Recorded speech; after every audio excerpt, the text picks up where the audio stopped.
also allows for more accurate speculation on the cognitive process associated with TPAC growth. So they attempt to visualize the connection between subdomain content, knowledge representation, knowledge construction processes, all relevant to digital media instruction, help students in teacher cognitive transformations towards effective utilization of technologies in the schoolroom. Okay, the first steps in teachers' cognitive.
Hello,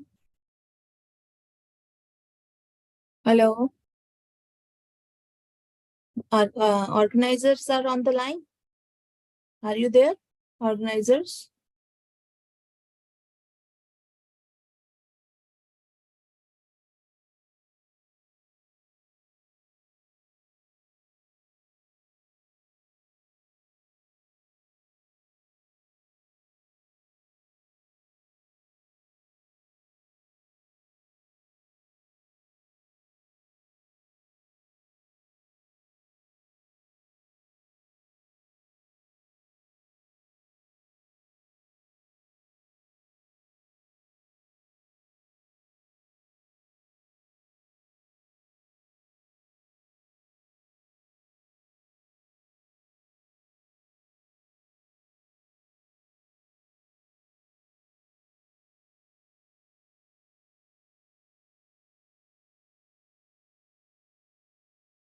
Hello, Dhanya, are you there?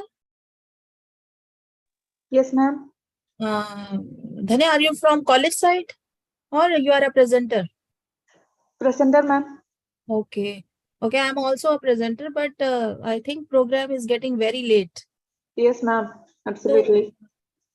So, is there any organizer you know on this platform? Because nobody is responding. No, ma'am, I don't have any. Okay, no problem. Okay.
Good afternoon.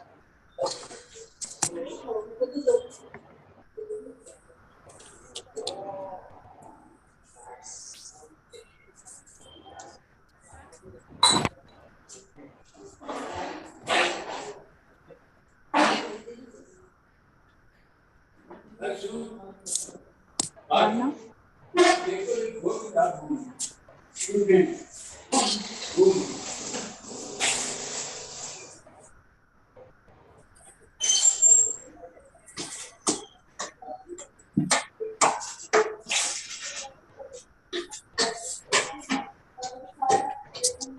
Am I audible, Bhavna?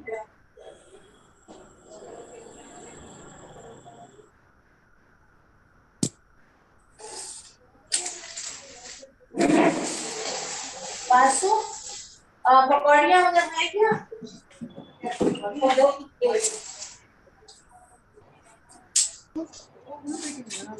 கேக்குதான்னு பாவனோட கேக்குறேன் ஏன்னா எனக்கு ரெஸ்பான்ஸே வரல நீங்க பாருங்க 2 நிமிஷம் நான் பேசுறது கேக்குதா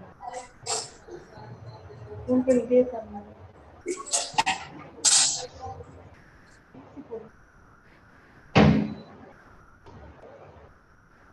பாவனா இல்ல பாவனா இப்பதான் வெளியே வருது இங்க வந்துருங்க மேம் இருக்காங்க உள்ள அதான் ma'am am I audible will you start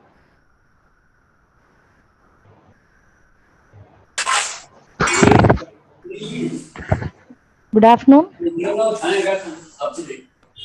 वारु आ गया वारु am I audible Yeah, you are audible.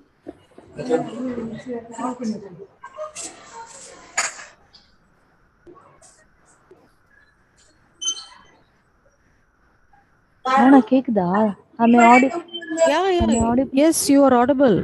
thank you ma'am okay good afternoon dear participants it's a pleasure to welcome you all for this two-day national conference on best practices of research and innovation, a step forward to glorify sustainable development goals through Indian knowledge system. We are very happy to see the paper presentators on for this conference, and now we are extremely privileged to invite our moderators for this online session. One of our moderators, Dr. C.P. Sumati, who is here as in our institution as an associate professor and head of the Department of Computer Science. She is also the Dean of Life Sciences of our college. She has got more than 40 years of teaching experience and more than 15 years of research experience. Her area of specialization is artificial neural networks, biometrics. She has carried out many projects that includes one funded by UGC. She has organized many seminars, symposiums, workshops, and faculty development programs. She has also chaired many sessions in many conferences, and she has got a great research contribution that she has produced more than 10 MPhil scholars and more than 15 PhD scholars, and still she is guiding many more. And she has got more than 80 publications to her credit, and it's a real privilege to have you as our moderator, ma'am. Welcome, ma'am. Thank you, And the Kavita. next Thank moderator you. I'm going to introduce now is Dr. R. Radha, Associate Professor, Department of Computer Science. She is also the Dean Research of our institution. She has got more than 25 years of teaching experience and more than 14 years of research experience. Her area of specialization is data mining, image processing. Dr. Radha has carried out many research projects that include funding from UGC, MIDS. She has organized many workshops, symposiums, seminars, conferences, and faculty development programs. She has chaired many sessions in many conferences, and she has also got a very great research contribution that she has published more than 5 PhD scholars and still guiding many more scholars. She has published more than 60 research articles in reputed journals, international journals, and it's a privilege to have you as our moderator, ma'am. Welcome. I once again welcome our moderators, Dr. C.P. Sumati, Dr. R. Radha. Thank you. Let us now begin the session. The first person who is going to present the paper is Ms. K.U. Sukanya, who is a research scholar, NSS Training College, Ottapalayam. Over to you, Yes, Ms. ma'am. Sukanya. Yes.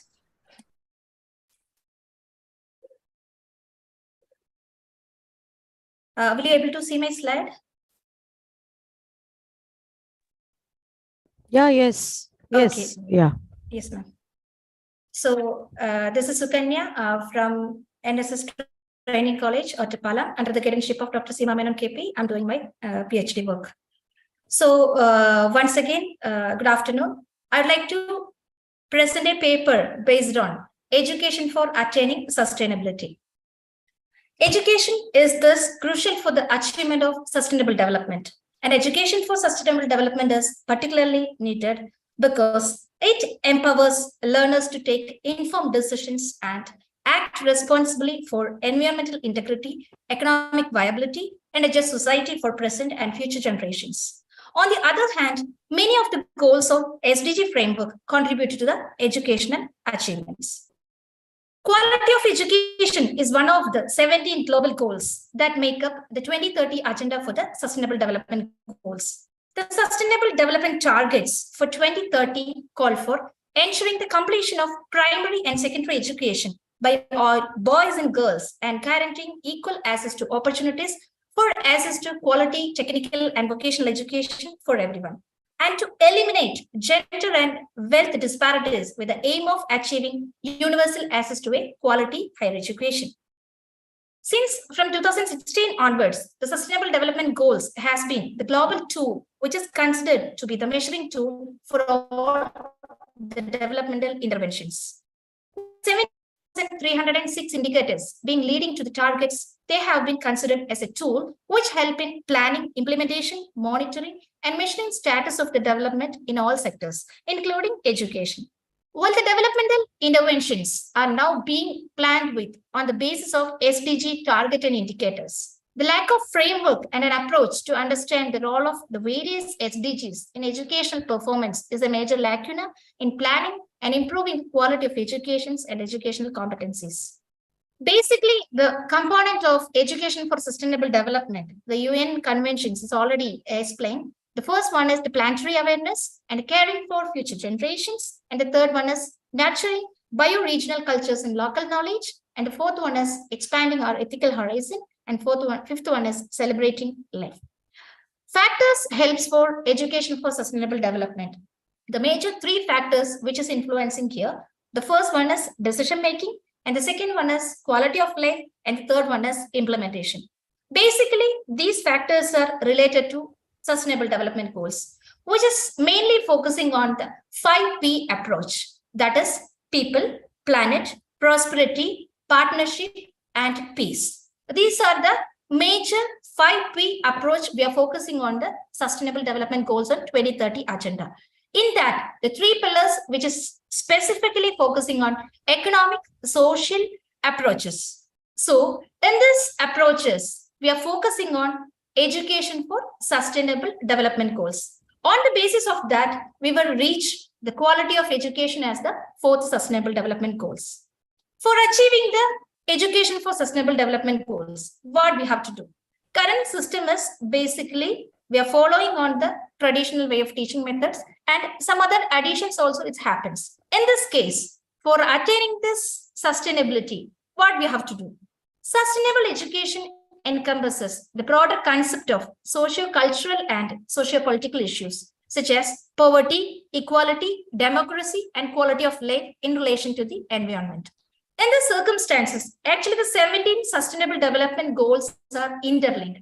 If we want to achieve in one particular goal, we need to get it. We need to achieve some of the other goals also. So from there, we need to have the correct choice. So the first goal is showing that, like, for example, I'm showcasing the first goal as no poverty.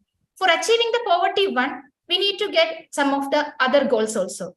In this case, we have to see, like, what are the fourth goal? That means the quality of education. For achieving the quality of education, we need to get some other goals also. For that, it is coming poverty, equality, and all those things.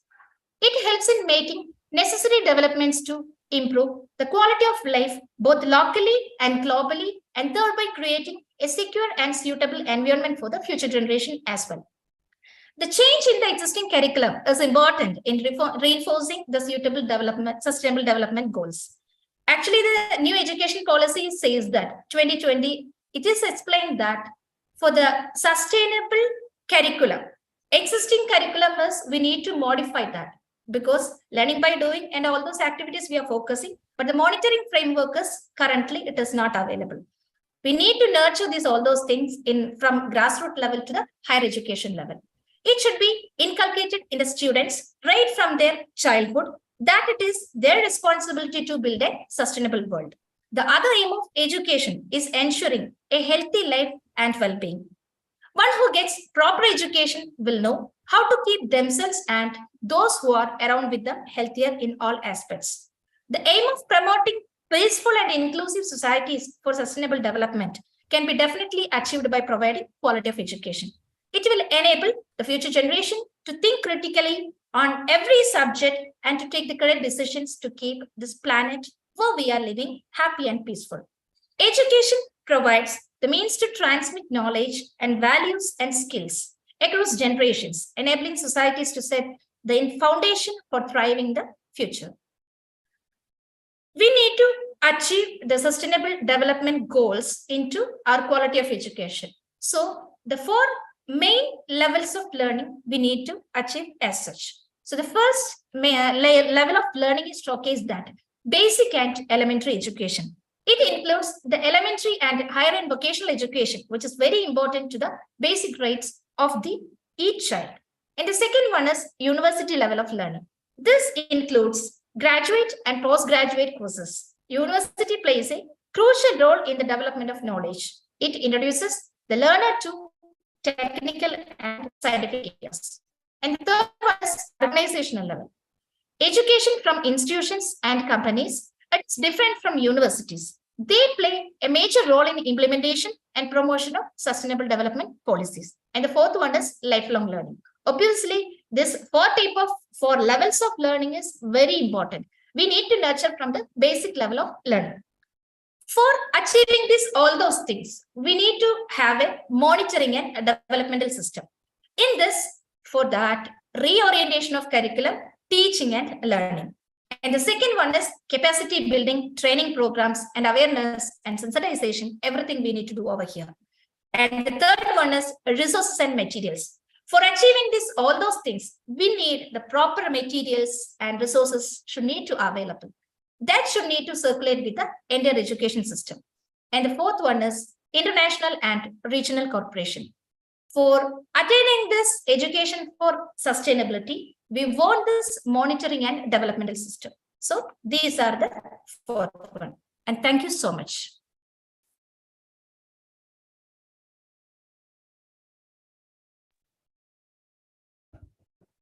Thank you, Sukanya.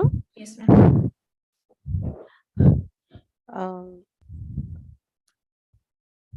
So how would you conclude your topic?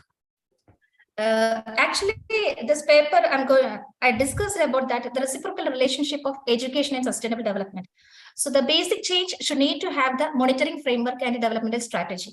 Currently, we have some monitoring systems and all those things, but we want to reorient that all structures and all those things. And the curriculum should be redefined. And the final thing is capacity building training programs in services courses and pre-service courses should need to nurture, and the global partnership also. If it is there, we need to achieve the quality of education by 2030.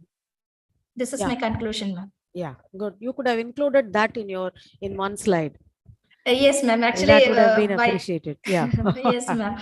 Because 5 to 7 minutes is already prescribed. No, that's why I cut my slides and all those things. But in my paper, everything it is included, ma'am. Okay. Yeah. Thank you. Thank you. Thank you so much, ma'am. Thank you.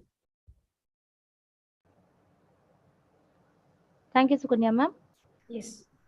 Thank you for sticking to the time, and it's a gentle reminder for all the participants to stick to the time, which is 5 minutes. The next participant is Danya KV, who is a research scholar, Sri GVG Visalakshi College for Women, Udumalaippet.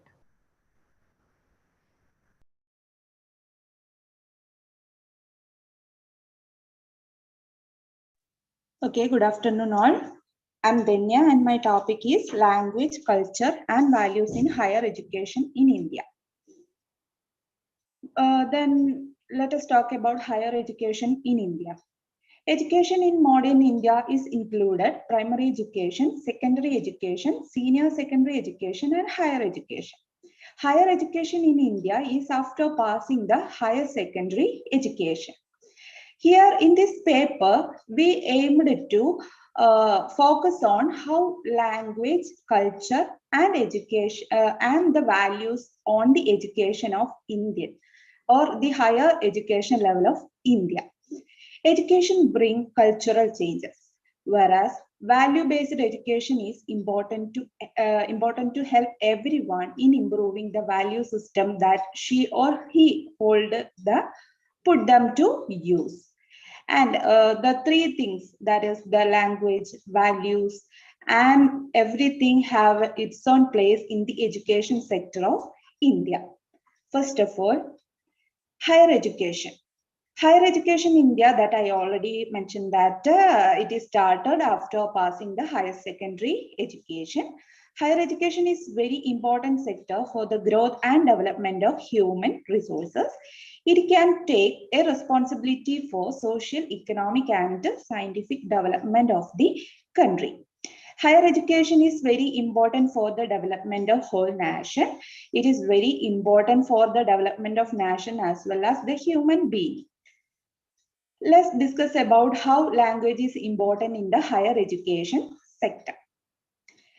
The language study in their own language. If the students studies in their own languages, it makes the students to understand the subject, that make less stress and more sensitive towards the problem. Higher education helps to prevent language-based discrimination, improve the quality of students. In India, there is not only a single language, there is a lot of languages in India. So language have much importance in India. And using the language, the child is more comfortable with the early school, improve attendance, learning outcome, and the ability to learn new languages. Studies from around the world also show that it increases the classroom participation, reduces the number of dropout, and grade repetition. Next is the culture. By culture, we mean the system of norms and standards that the society developed over the course of many generations. And it profoundly affects the conduct of people living in that society. Culture shapes individuals' world views and the way of communities address the changes and challenges of their societies. A value-based educational system is an integral part of human intelligent development. Values add quality of life. Human values are closely integrated with human life. Value-based education is very essential to bring about the desired transformation of individual transformation toward the development of human. So the value-based education is decided on the basis of universal human values, that is education for the well-being of all, and it would result into value-based living in the family. Next is the values.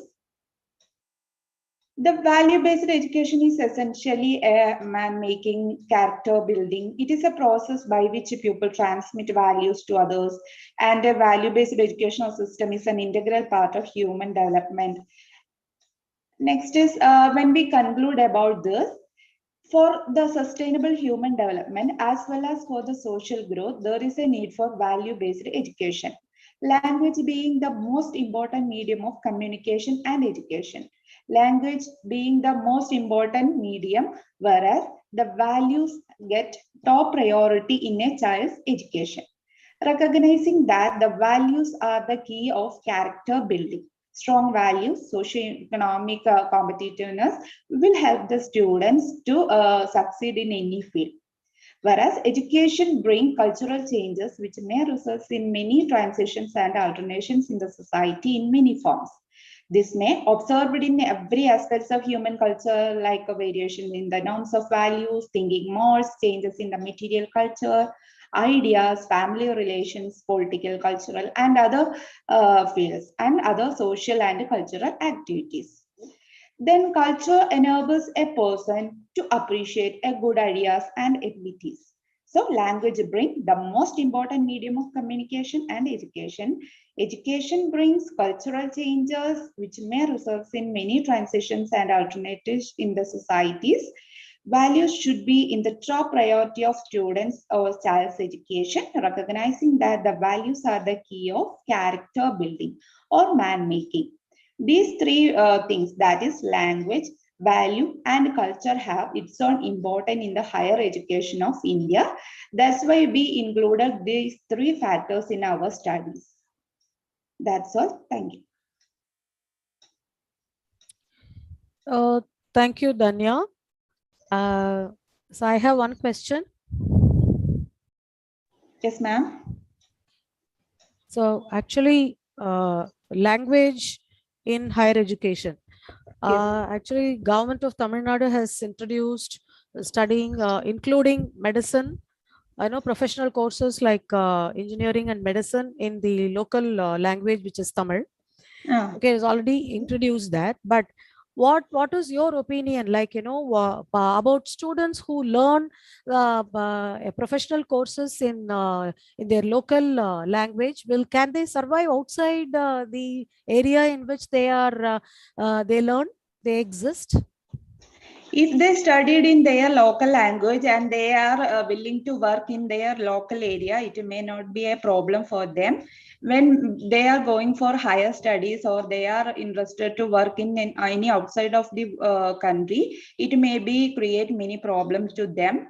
But as So a part then of the probably, beyond their undergraduation, for post graduation, if they have to go out, and Yes. it is not throughout they have brought in the studying in their own medium, language. Yes, See, it ma'am. is introduced in the undergraduate level. It is not introduced in the postgraduate level. So what will happen? They will find it very difficult, So they Yes, will of have a course. stunted growth. Yes. Won't they have a stunted growth? Yes, of course, it may create problem to them. Even the students who studied in the remote area may only know their local languages. When they are going outside for higher studies or working, the language create more problem to them. Maybe they are not able to communicate in the other languages like English or other languages. Yeah. So, including in the curriculum and including in their studies, the local language, regional language may create problem. Sometimes it create problem.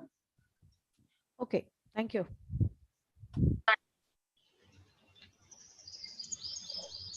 Thank you, ma'am. Our next participant is Dr. Monica Gupta, Associate Professor, Vaish College, Rohtak. Are my slides visible? Yes. Am I audible? Yes. Okay. Good afternoon, everybody. Myself, Dr. Monica Gupta, Associate Professor in Chemistry, Vaish College, Rohtak. Topic of my presentation is food contamination, a challenge for food safety. Food contamination is a very serious issue in India as it poses threat or risk to the human health as well as economy of our country. Food contamination occurs when bacteria or some other germs get into our food, which can cause foodborne illness. While most of the food contaminations are accidental, but some of the food contamination is done intentionally also. Food contamination can occur at any stage of food processing, packaging, transportation, or its storage. This article highlights the types and sources of contamination, how food contamination can be managed, and what are the challenges faced to avoid food contamination. Food contamination occurs when bacteria or other germs get into our food that should not be there, thereby making the food unsafe for human consumption. Secondly, when food items are not handled or cooked safely, then also disease causing organisms like bacteria, parasites, and viruses result into the food contamination. The disease causing parasites produces toxins that may lead to food intoxication. In addition to this, presence of certain pesticides or certain cleaning compounds also contaminate our food. What are the common reasons of food contamination? First one is improper storing, handling, and preparing of food. Second one is unhygienic hands or fingernails, poor personal hygiene habits, improperly cleaned or sanitized utensils, contamination by flies, cockroaches, insects, and pesticides. Now, what are types of food contamination? Food contamination can be divided into three categories: physical, chemical, and bacterial contamination. First one is physical contamination. This occurs when some physical object enter into our food during either food processing or during production. Common sources of physical contamination includes metals, glasses, hairs, fingernails, pests, jewelry, or some dirt, etc. from the soil, which is during harvesting. Second is chemical contamination. This occurs when our food has been contaminated by some type of chemical substances. Common sources of chemical contamination include agrochemicals, kitchen equipments, unwashed fruits and vegetables, food containers made from non-safe plastics. Next is bacterial contamination. This occurs when bacteria or fungus or other harmful microorganisms that contaminate our food. It is the common cause of food poisoning, food spoilage, or foodborne illnesses. This contamination is caused by two main processes. First one is autolysis. This is self-destruction of food due to presence of various enzymes present in our food. Second is microbial spoilage. This is caused by growth of various bacteria, fungus, and other microorganisms into our food. Now, what are sources of food contamination? Food contamination can take place at different levels of food processing, that is from the reception of raw material to the final food intake by the consumers. The various sources of food contamination are: first one, contamination during the food processing chain. It takes several steps to get food from farm to the dining table, and these steps are known as food processing chain. Metal contamination can occur during handling and processing of foods from farm to the consumer. Second, contamination can also occur during food transport. Common sources of contamination include vehicular exhaust of diesel and petrol, or some cross-contamination in the vehicle. Contamination can also occur during food preparation. Some personal poor hygiene by the food handlers often contributes to this type of contamination and causes foodborne illnesses. Then contamination can also occur during food storage. Proper storage meant to extend the shelf life of our food. Some of the contaminating factors during storage include direct sunlight that speeds up the deterioration of food and adsorption of some unwanted off odors. Then contamination can also occur during food packaging. Packaging processes make use of several additives to improve the packing materials. Any direct or indirect contact with packaged food can result into the transference of these substances from packaging into our food. And contamination can also occur due to some environmental sources like chemicals or pesticides in which food is grown, harvested, transported, stored, packaged, and consumed. Then how this food contamination can be managed?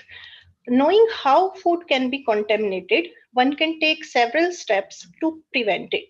The rapid and reliable detection methods of chemical contaminants are very important in managing the safety of food. To prevent food contamination, one needs to follow food safety best practices designed to control bacterial growth through proper food handling techniques, rigorous cleaning, and sanitizing procedures. Food handlers must be trained in fundamental food safety concepts and practical skills such as safe cooking temperatures, proper storage, or preparation of some high-risk foods like salads, etc. Last, the Food Safety and Standards Authority of India needs to build strict regulations for the food safety. Now, what are the challenges faced by us? Food contamination is the very serious issue that affects the entire global community. It has major impact on our public health. Ensuring the supply of safe food products is very important to protect public health or our food industry. Protecting the general public from the danger of contaminated foods has become a very difficult task nowadays. Foodborne illness is the biggest challenge for big or small food companies because it has serious consequences on human health and well-being of the people. The early detection of food contamination poses a challenging task. The task of identifying the contaminants, whether coming from food production or food processing or food packaging, is the biggest challenge before the food industry. Now I conclude, food contamination is a very serious health problem. Good agricultural practices as well as good manufacturing practices are the primary line of defense against contamination of various foodstuffs. Government should ensure that food products do not contain contaminants. National authorities should educate producers regarding various environmental factors that promote the infection, growth, or toxin production in our crops.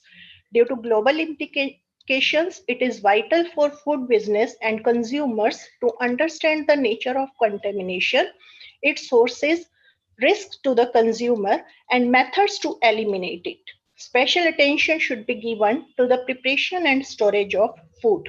Food handlers must be trained to handle food safely and practice personal hygiene or prevent food contamination.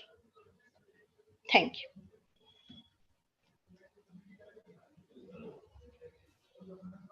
Thank you, Dr. Monica Gupta. So your topic is very interesting, and but how do you think food contamination can be prevented, and how higher education can be brought into this? Contamination can be prevented starting from the root levels. First of all, farmers should be educated for this, that they should not use the agrochemicals, or you can say the pesticides that are using to increase the yield of crops beyond a certain permissible limit. Every pesticide have some permissible limit. If you spray that beyond this permissible limit, that is harmful for the consumer. So grassroots level should be educated properly, and secondly, your food handlers and that should be also educated for effective cleaning and various sanitizing techniques, how to store the food properly, and how to prepare high risk food like salads or you can say meats, etc. That should be educated properly. So you mean to say that we can train the students, tell them the hazards of food contaminations, and then through NSS programs or like that, we can make the students teach or educate the farmers and various people involved food in handlers production. as well. Yes, full ma'am. food industry. Yes, probably I thought you could have you could have concluded this way. You could have made a small connection between the topic of this conference and your presentation. So that is why I asked this question. Okay, thank you. Yeah, thank you. Thank you so much. Thank you, ma'am. Thank you. Thank you, ma'am. Next we call upon Sunny S. Pandre, Assistant Professor, Vidya Prabodhini College, Porvorim, Goa, to present his paper. Hello. Hello. Am I audible? Yes, yes. Hello, am I? Yeah. Good afternoon, everyone. I'm Sriraj Parsikar, Chief Minister Fellow. Hello, am I audible? Hello, am I audible? Yes, you are audible, sir. You can proceed. Yeah. The presentation is Sustainable Development Journey towards Quality and Holistic Education. Sustainable Development Goals was launched by United Nations and was adopted by 193 countries in the year 2015. Sustainable Development Goals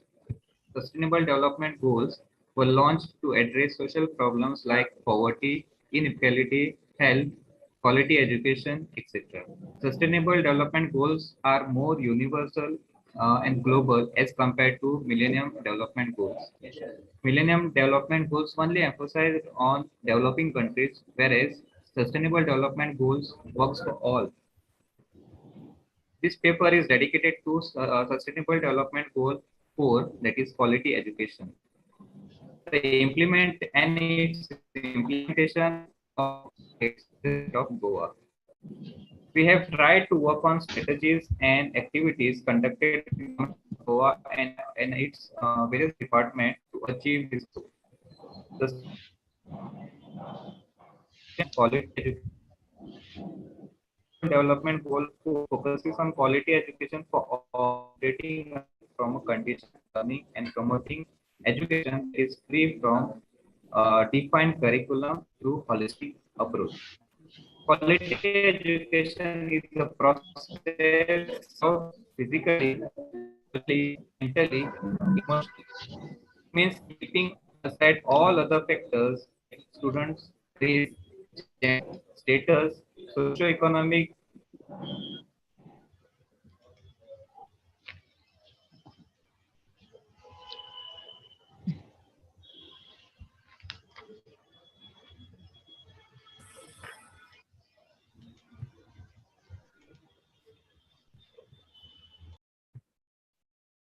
Sub goals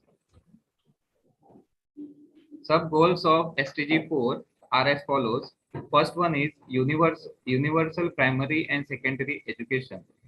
This sub goal focuses on equitable and quality education through effective learning outcomes, mainly at a primary and secondary level.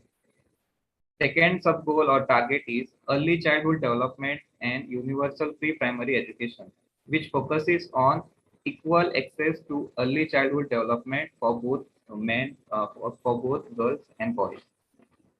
Early access to third one is early access to technical or vocational or higher education, which ensures all women and men have equal access to technical and vocational education at the affordable rate.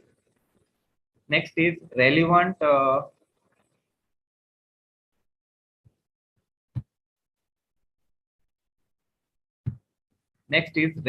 skills for decent work. It focuses on promoting relevant technical skill among youth for employment, decent job, and entrepreneurship.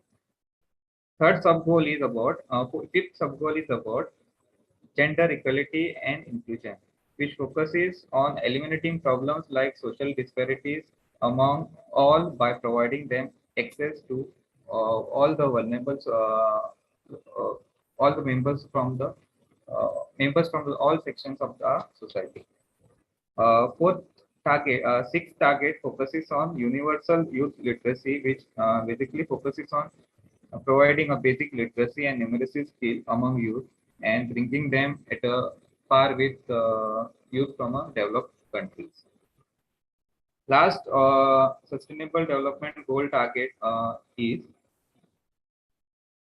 education for sustainable development and global citizenship, which focuses on peace, non-violence, and cultural diversity, etc. Now coming towards the core topic of my presentation, which in this study we have tried to study the implementation of Sustainable Development Goal 4, that is quality education in the state of Goa, which was implemented with of Education, Directorate of Higher Education, Directorate of Skill Development and Initiative, and also development. So they have implemented, they have supported in implementing this particular goal.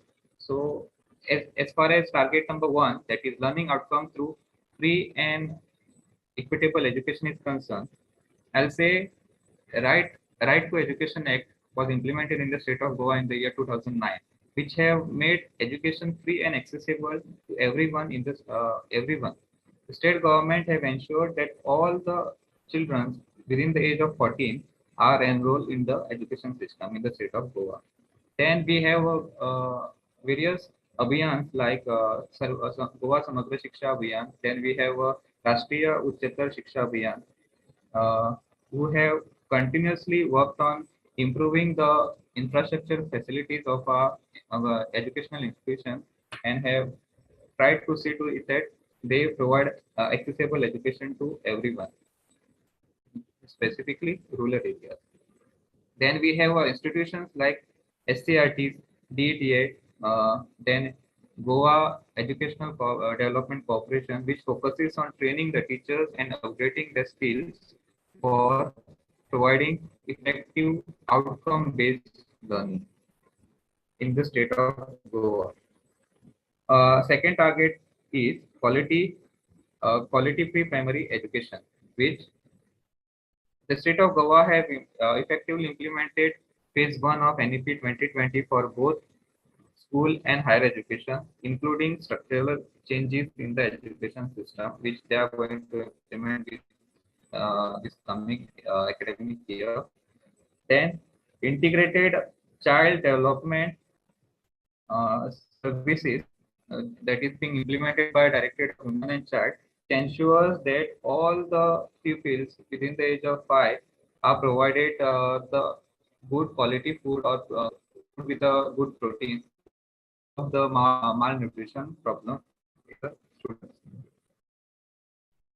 Recruitment trained Anganwadi workers have helped our government to achieve this goal by ensuring that quality early childhood education is provided to all students without any discrimination in the state. All. When it comes for all, I would like to say that in the state of Goa, especially when it comes to higher education, we have government have initiated setting up Institute of National Importance like National Forensic Sciences University, then India International University for Legal Education and Research, Indian Institute of Technology, National Institute of Technology, All India Institute of Ayurveda have ensured maximum services for education for a student in education. Now, when it comes to education system, there are no field which are left where we don't have an institution, especially in the state of Goa. So our government is working very hard when it comes to implementing this thing. Target number government have also taken initiative of promoting skill development or vocational education in higher education, whereas they have launched various BVOC courses, Bachelors of Vocational courses in the state through its university and the affiliated colleges. Then during COVID situation, government had launched an educational channel called Distavo, which have helped to reach all the students of higher education who are studying in various colleges. Online classes were conducted through this educational channel, online educational channel. Target number 4 is vocational skills and entrepreneurship. In the state of Goa, we have Goa Samagra Shiksha, who implements this NSQ courses at various government high schools and government aided high schools, which promotes skill education at a school level very successfully.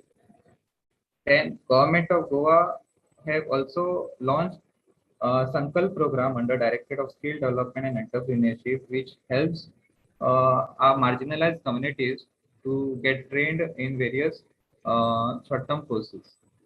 Target number 5 focuses on special education. I'm very happy to say that we have altogether 28 schools, which keeps us on rank 1 when it comes to when you compare the schools and population. We are one of the top performers when it comes to special education in the state of Goa, in our country. Sorry. So these schools ensures that no student is left at the education system. Then there are various NGOs who are working very hard for upbringing physically disabled and also train them bring them at a with the normal students.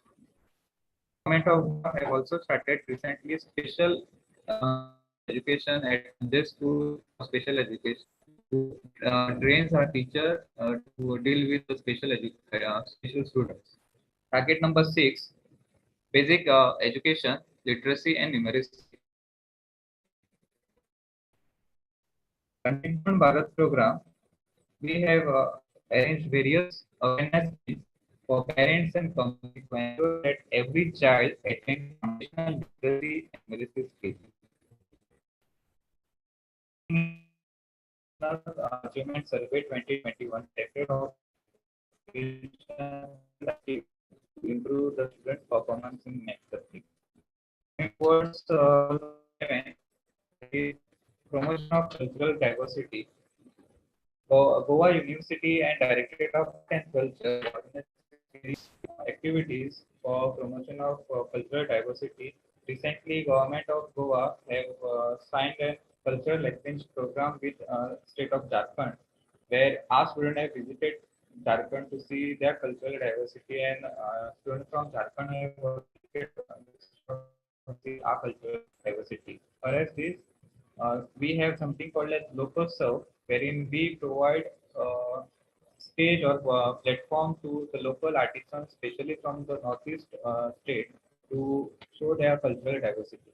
So this is as far as cultural diversity is worked upon. To conclude my study focuses majorly on the targets of SDG 4 and efforts made in achieving the goal by Government of Goa. The state is leading in many ways to achieve. State is leading in many ways of sub goals and as compared to other states in the Goa in the India, and the task force to achieve SDG 4 and the roadmap have immensely helped the state to achieve the quality and holistic education in the both achieving targets of SDG.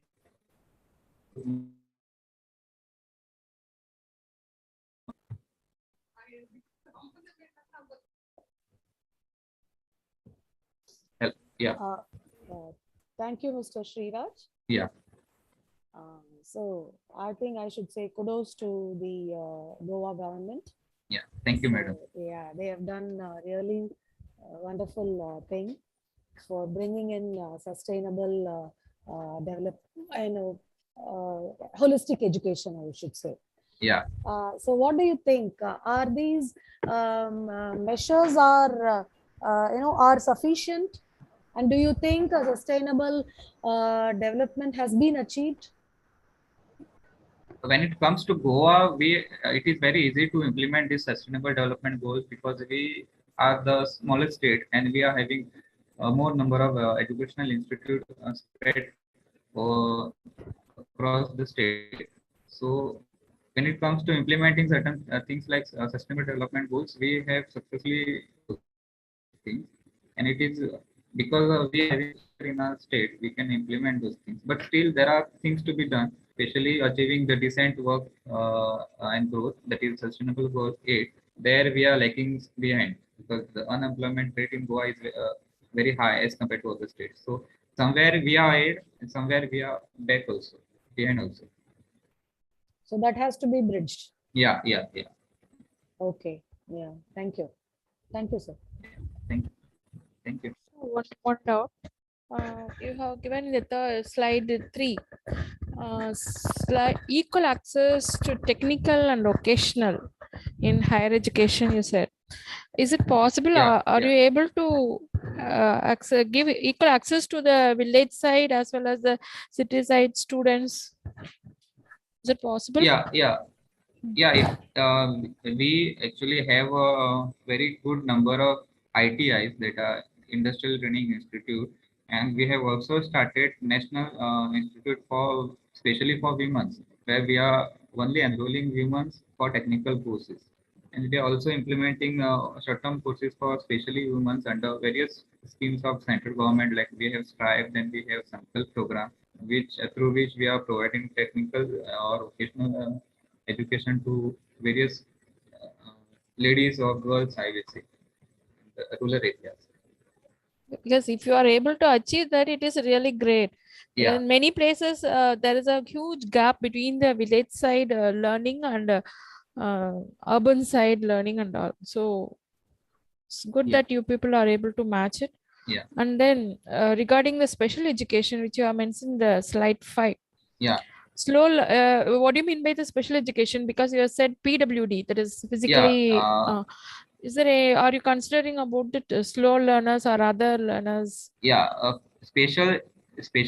We have something called a special school. Like we have a Sanjay School for special students, wherein student with a physical disability or student with a special needs are enrolled in that school. Normal students are not enrolled in that school. Student need to have that lower IQ for to get enrolled in that school, and they have a special educators. Were they able to come to the same standard, just like when they come to the higher education? Is the gap between those special children's and those with having a high skill, are you able to match them? In special school, madam, we basically focus on providing them a vocational skill so that they will, survive on their own by starting something on their own. Like we teach them flower making, we teach them bouquet making, so that tomorrow this is for surviving for the life. What we are teaching them, they don't have a framed curriculum like such we have in a normal school. They don't have a standards like first, second, third, fourth. They don't have those kind of standards. There we are training them a vocational skill. We are making them ready for a life, so that tomorrow they will be self-reliant on their they will earn something for them. Oh, okay, good. Yeah. Is there all the schemes are central government scheme, or is there any state government schemes, or there special for only Goa? Center, most of the scheme are from central government. Central but government, yes. And state government have also started some of the scheme. Like for vocational education, we have vocational education at high secondary level. There we have a 16 courses which we are running in the state of Goa, different courses, and they have a vertical mobility. They can join college after completing those courses. Okay, sir. Okay. Yeah. Nice to know about Goa. Thank you. Thank you, madam. Yeah. Thank you. Yeah. Kind request, participants, please make your presentation for 4 to 5 minutes only.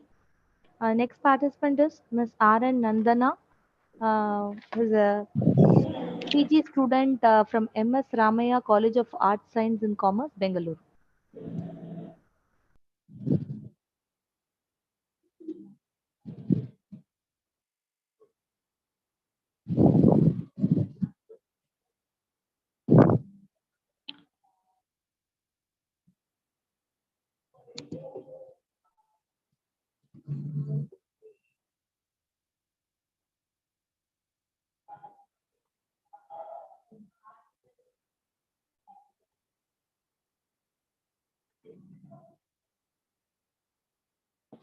Good afternoon to the panel members.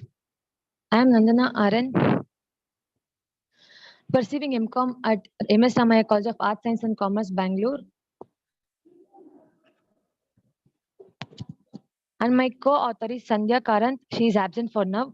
And we have made a research on digital transformation in educational sector. And we covered it in 6 main contents: review of literature, statement of the problem, objectives of the paper, research methodology followed, discussion, and the last findings and recommendations. Going through the review of literature, we have reviewed some of the literatures of various authors and made some points. We will discuss those points now. Number 1, academicians' view on digital transformation in education.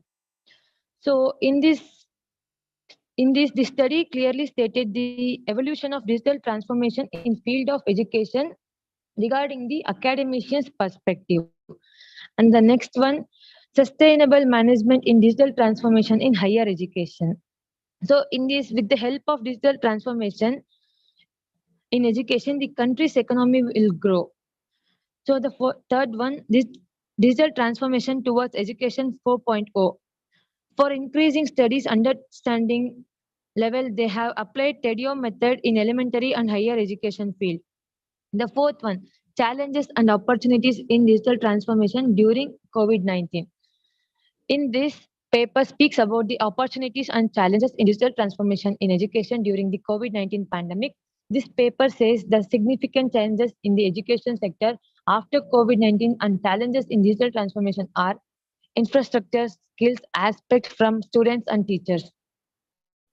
So the fifth paper we review, digital transformation in education, way forward for India.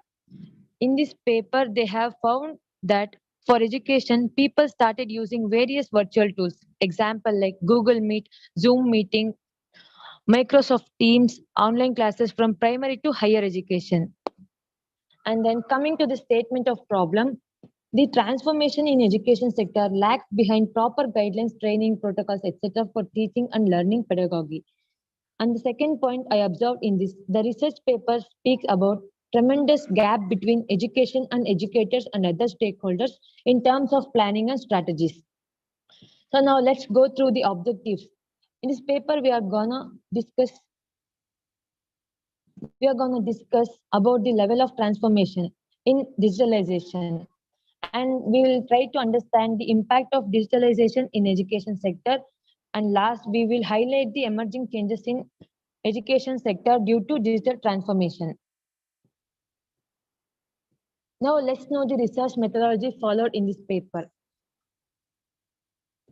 Our type of research is totally descriptive. We have collected the information from 18 articles, including from foreign and Indian articles. Our population is in academicians, and we have collected the secondary data. Now we'll discuss the digital transformation with the help of Maslow's pyramid. Number one, physiological needs. Our physiological needs are the basic needs like food, medicine, etc. First digital transformation came in the field of online ordering of medicine and etc. And followed by safety needs. After physiological needs, the safety needs becomes important, like everyone needs shelter. Digital transformation has made major changes in biometric authentication and encryption, blockchains, and etc. The third one, love and belonging needs. Digital transformation can help improve social connections and relationships through various platforms like Facebook, Instagram, etc. Number four, esteem needs. Digital transformation can help to improve the recognition through social media platform and personal branding. Number five, self-actualization needs. Digital transformation can help to improve the personal growth with the help of technology by creating e-learning platforms and online teaching methods. And the last content here, the recommendations.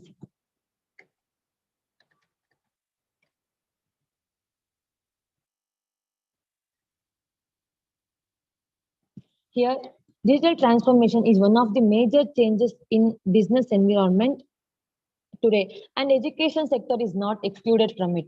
Number two, in education sector, changes happened after COVID-19, which was supposed to happen earlier. Number three, major advantage in world is moving towards digitalization and economies are growing. And also it has several disadvantages too. Number one, skills. Still in rural places of our country, internet and technical facilities are not available, because of which rural places are lagging behind technology. Here are some findings. It talks about the transformation in education after COVID-19. TEDIO method was applied in the context of classes to increase students' understanding level. A variety of virtual tools was unleashed from primary education to higher education for online learning. And it mandated for teachers and students to adapt to digital education. The teacher is an important point in the process of digital transformation, and students are necessary to be supported in this direction. It is recommended that educational administrators should be ready for digital transformation and have the qualities to manage this transformation. And the last point, to know the distinctive characteristics of digital transformation implementation process that has taken places in HEI's higher education institutions. Thank you.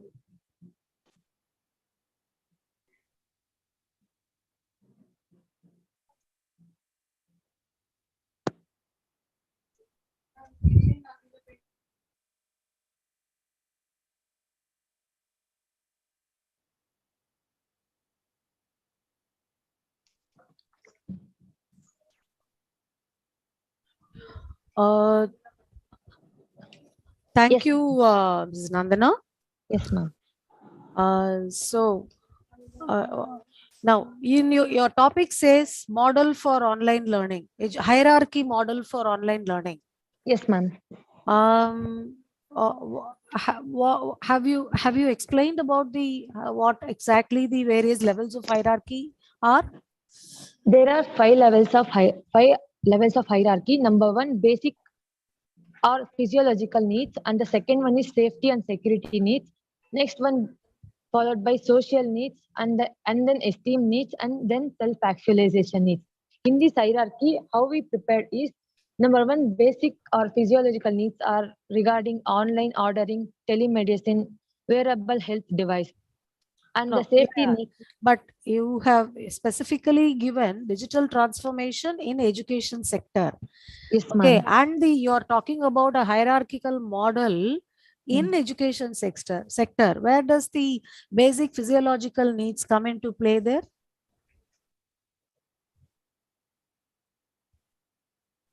E-learning platforms actually this was supposed to be done by my co-author. Sorry, ma'am. Okay.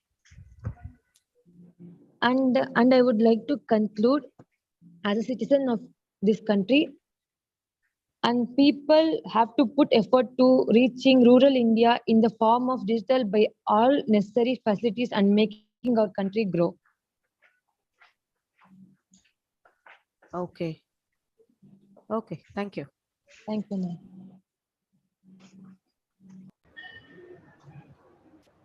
Thank you. I now call upon Dr. Amit Ahuja, Associate Professor, Guru Gobind Singh Indra Prasad University, Dwaraka, Delhi, to present his paper.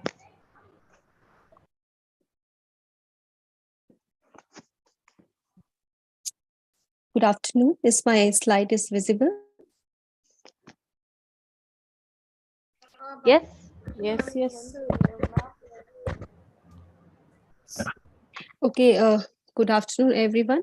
Myself is Rashni Upadhyay. I'm a research scholar, University School of Education, Guru Gobind Singh Indraprasth University. I'm presenting a paper with my supervisor, Dr. Amit Ahuja. It's a theme-based paper, and the title is Mechanism to Foster Metacognition in the Science Classroom.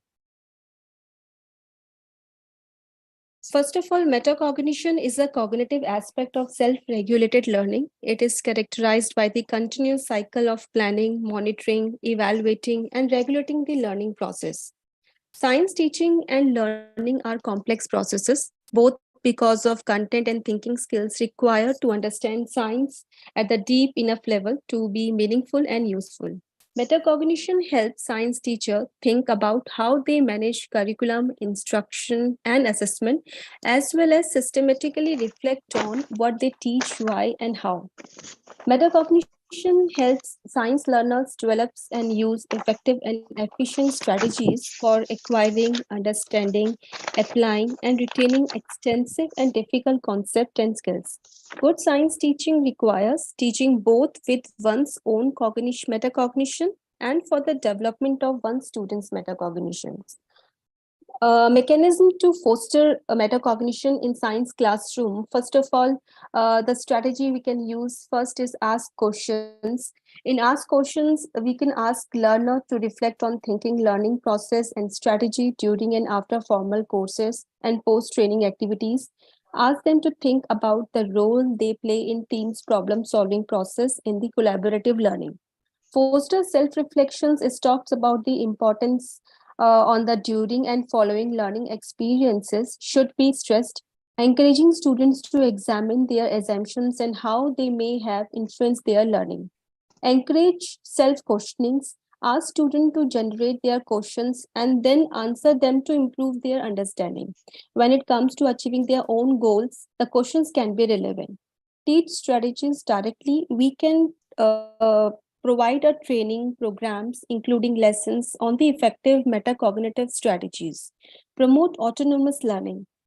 Encourage students to participate in more strenuous learning activities when they already have some domain knowledge. So metacognitive strategy will help them required for them. Provide access to mentor. Many people learn best when they interact with people who are little bit ahead in them in their education. So mentor should demonstrate their metacognitive strategy to new students so that they can learn from their mentors' experiences. Solve problem with a team.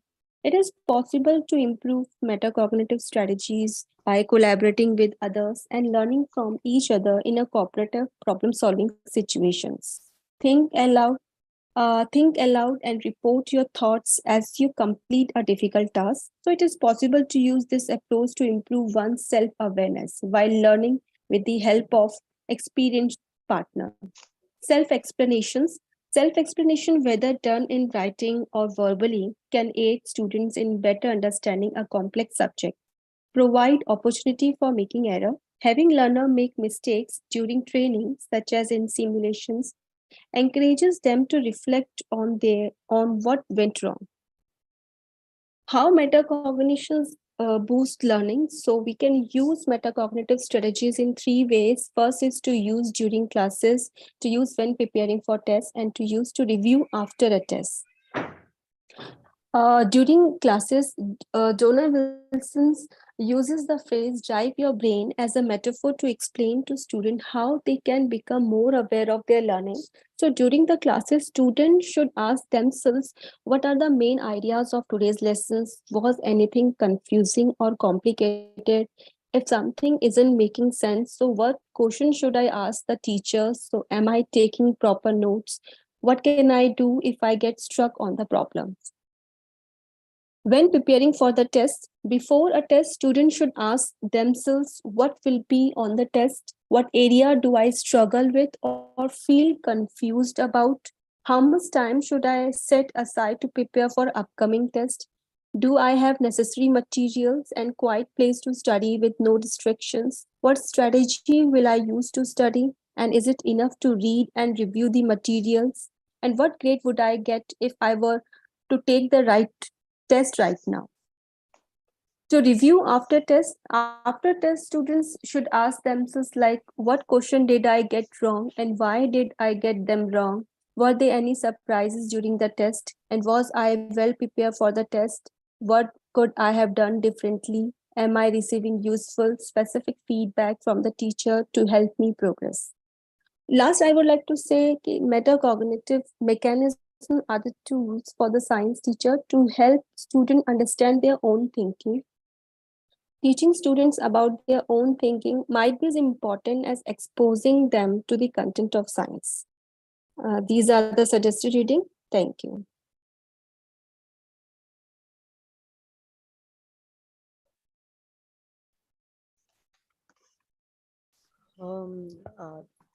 Thank you, Ms. Rajini. Yes, ma'am. Actually, the topic is quite interesting. So, how would you relate your topic to the topic of this conference? Actually,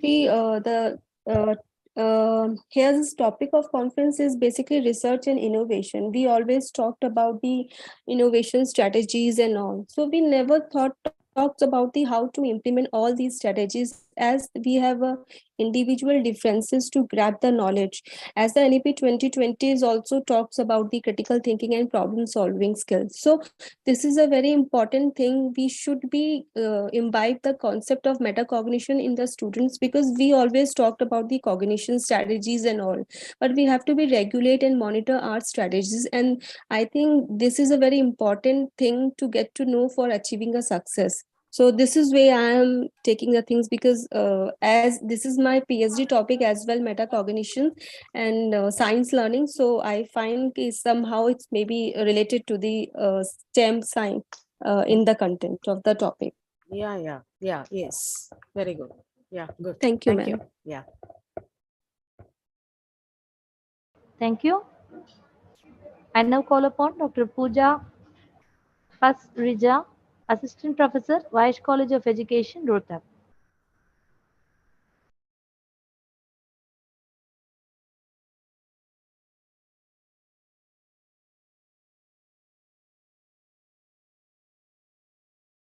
Hello, everyone. I'm audible? Yeah, you can proceed now. Okay.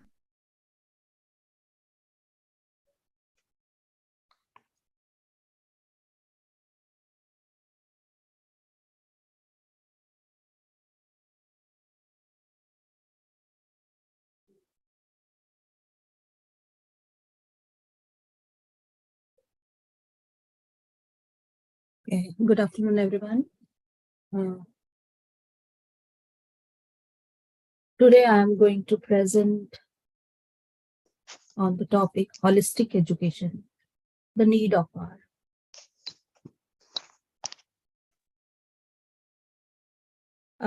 Actually, over the course of time, a lot of changes have been seen in the systems of education.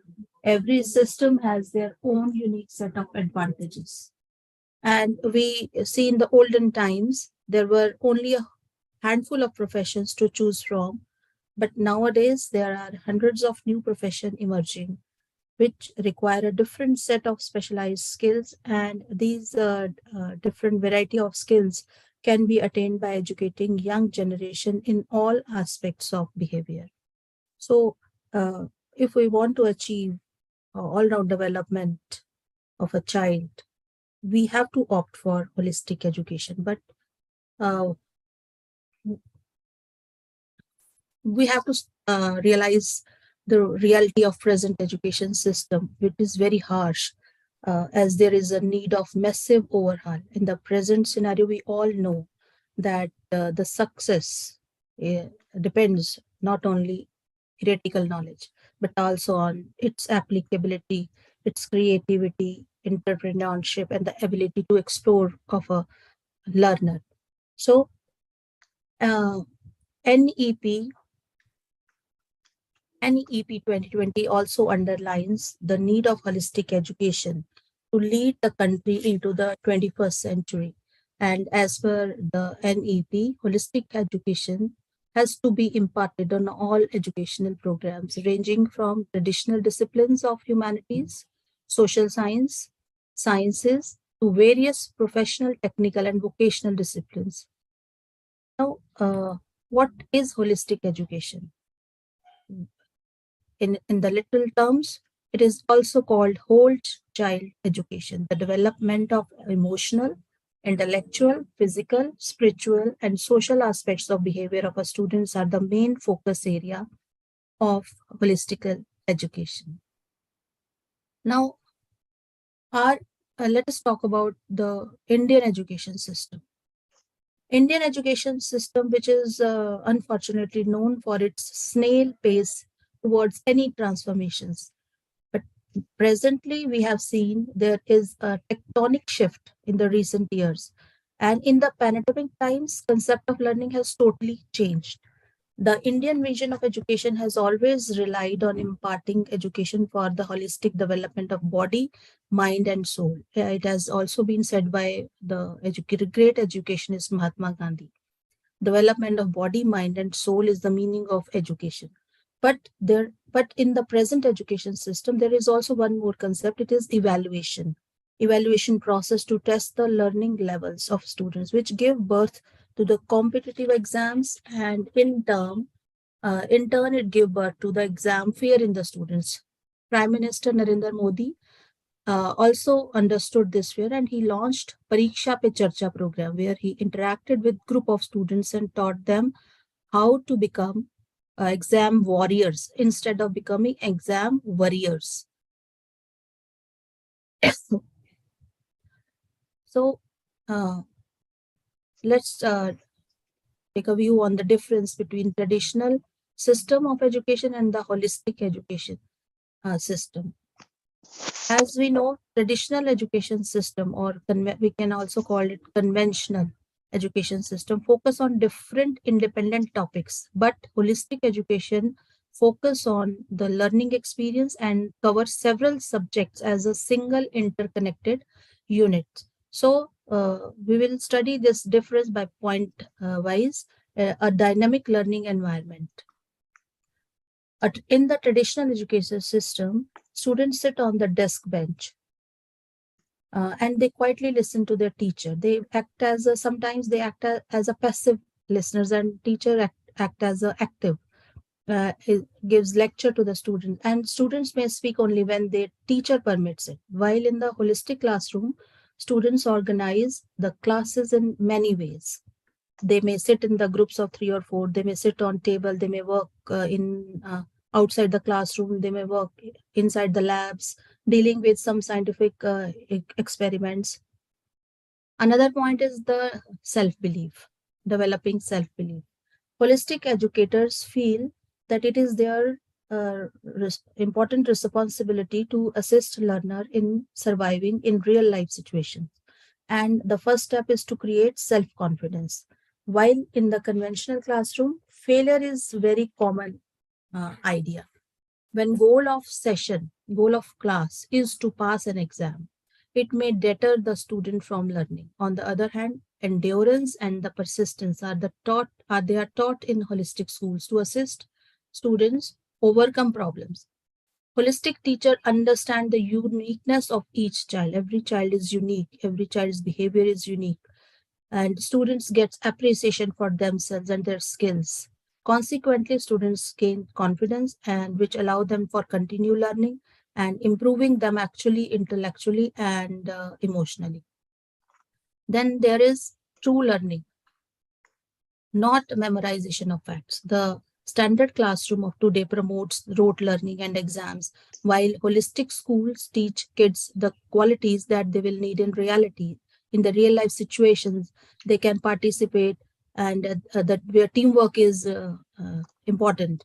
They might learn about science by creating documentary series on famous scientists. They might use their knowledge of geometry, history, and art by creating a scaled replica of renowned structure or building or any model. Then educators' involvement in the holistic education is very important. In conventional school system, teacher is viewed as a figure of immense importance, immense influence. While in holistic education, educator is considered a mentor, friend, mediator, facilitator, or associate with the extensive expertise.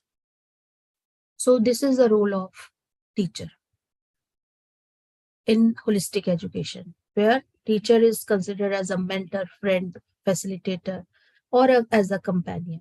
So this helps students get rid of fear and creates a lot of openness when dealing with teachers. And here competition is replaced by the cooperation, which is the reason why most schools understand while most school under this type of system don't choose to give grades or rewards. Teachers try to promote the concept of reward by helping one another rather than being at the top of class. So all these for the holistic education system, and all these makes the benefits of holistic education system. And in some points we can also very clearly specifically discuss this. It is improved academic achievement, enhanced mental and emotional well-being, increased problem solving ability, and the reduced impact of inequities. So in the last, I just want to conclude that we have seen a shift. We have seen a shift in the field of education throughout the years, and some argue that this shift occurs due to our recognition that the existing educational system is overly robotic and cannot meaningfully affect a child's entire development.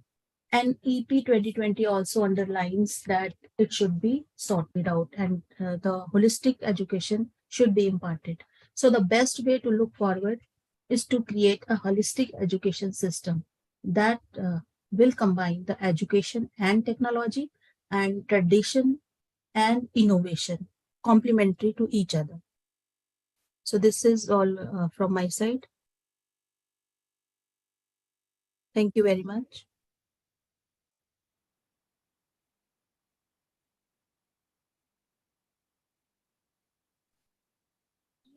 Yeah, thank you, Dr. Pooja. Hello. Thank you, Dr. Pooja. Okay, thank you. Do you think that any NEP the government has made all initiatives to bring in holistic education through their national education policy? Actually, it is a very long process. It has to be started from the grassroots level. Government is taking its initiatives. That's why NEP 2020 has been launched. But the ultimate results, we imagine that the proposed date of final activation of this, when we will see its results, it is actually after 10 years we will see all the results. But in the next 5 to 10 years, maybe with the change of government or with the change of some plans, with the change of the upper officials, so this all will be changed. So government is already taking some initiatives to implement all these things. That's why we are talking today about this system. Thank you. Yeah, nice. Nice of you. Thank you. Thank you. Thank you. Participants, we kindly request you to cut short your presentation for 4 to 5 minutes. The next participant I call upon is Mr. Ian Ganapati Ratnam, Research Scholar, Ratnam College of Arts and Science, Coimbatore.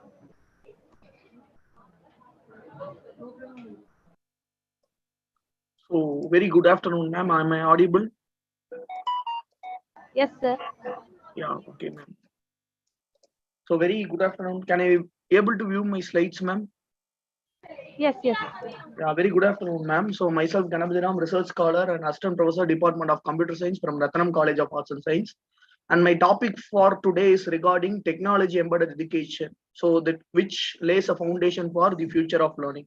So why it is important for us to involve technology embedded education in learning, and what are all the future effectiveness of it throughout our process. This is what my title, and it deals with technology, how we are going to incorporate technology with education process. So we all know that we are living in the 20th century, which is called as an era of technology. Because in our life, day-to-day life, without the use of technology, we cannot live now. So technology is available in doorsteps for us in each and every day and every part of life. So why can't we bring this technology into the education sector? So we can compete with the global competency, which increase the global competency among the students, so they can able to outbring their skills in the upcoming level and upcoming stages of their lives. So this is what my concept, and based upon this, I have used the involvement of ICT, that means information and communication technology tools, and with the tools how we can embed these technology into an education sector. And as a part of Ratnam College, we are following a department called as Smart COE, which is called a Center of Excellence, through which we preach different kind of practical education to the students to enrich them in their placement as well as their research work areas during their UG as well as PG, ma'am. So this is what our idea. So based upon an idea, we are doing this for current 8 months as a testing process. So we are still in this testing stage. I will show you what are all the concepts we are doing with our college. So first concept which we are dealing with the concept of peer learning. So you might have heard the word called as. No, ma'am, am I audible? Yes, yes, you are audible, sir. I don't know why my content. Yeah, yes. The first concept which we are doing is flipped classroom, ma'am. So what is the method of flipped classroom? Means we have our own Ratnam ERP, that means entity relationship programming. It's a software which is designed exclusively for the students, ma'am. This is designed for the students. So we have done a session plan. Session plan means for a particular session or particular semester, what we are going to do, which has been planned by the faculty as an initiative, and it has been previously uploaded in the particular software, ma'am. So what the students will do means, in the previous day itself, the student will be given a task. That means you want to go to the particular topic and you want to view the topic, and according to the topic you should complete this. So you should complete this research work, or you should complete the topic which is given in the ERP, ma'am. So Dr. Pooja, can you please turn off your mic? I'm not able to present properly.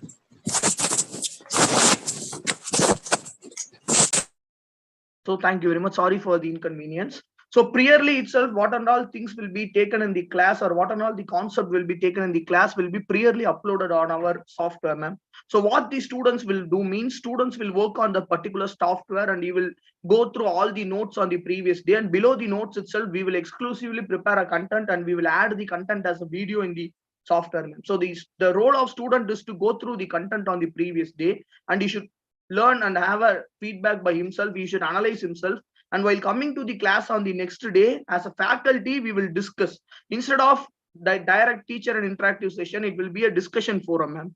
So lots of students will participate in that, and we will discuss the topic which you are going to talk. So we have one-to-one student mapping, ma'am. So we can analyze that which students have viewed the video, or which students have read the contents, or for how many hours they are doing that, and all the analyzation can be done by a faculty itself, ma'am. The software will give a prior attention for that particular student. So based upon that, we will give the feedback, and based upon the feedback, the student goes home again and he will work according to the concept, ma'am. And these continues day to day, and we continue this as one of the major process, which is called as flipped classroom. And our next topic is analogy, ma'am. That means, so what is meant by analogy means, instead of giving lots of paragraph, lots of hints, if we depict a picture, by seeing the picture or by seeing the studio, the student can grasp the ideas, or the students can remember the concept. For example, let's say as an example like that, if we are going and asking a 5-year-old kid, what is the color of dress that Spider-Man wears, or how many color of dress that Spider-Man has, or if you ask any hints about the movies, the kid itself will tell that in a accurate way, because rather than reading, the kid is visually seeing the concept, man. So our main aim is to visually give information subject to the students via analogy concept. So I have given an example as a computer science faculty. For a data structure, instead of giving stack means lost in first out, that means instead of giving blah blah blah lots of explanation, we have given some analogy of the picture. So if you see that, the student can itself analyze that stack means lost in first out, and queue means we have similar kind of example, that is first in first out. You see that lot of confusion between stack and queue and the functionality between students, ma'am. So that we have taken this as an initiation, and so we have processed this one of the concept which are infused to our day-to-day classes, ma'am. And the next topic is what are all the usage of analogy. So you may think, what is the use of analogy and how it has been implemented?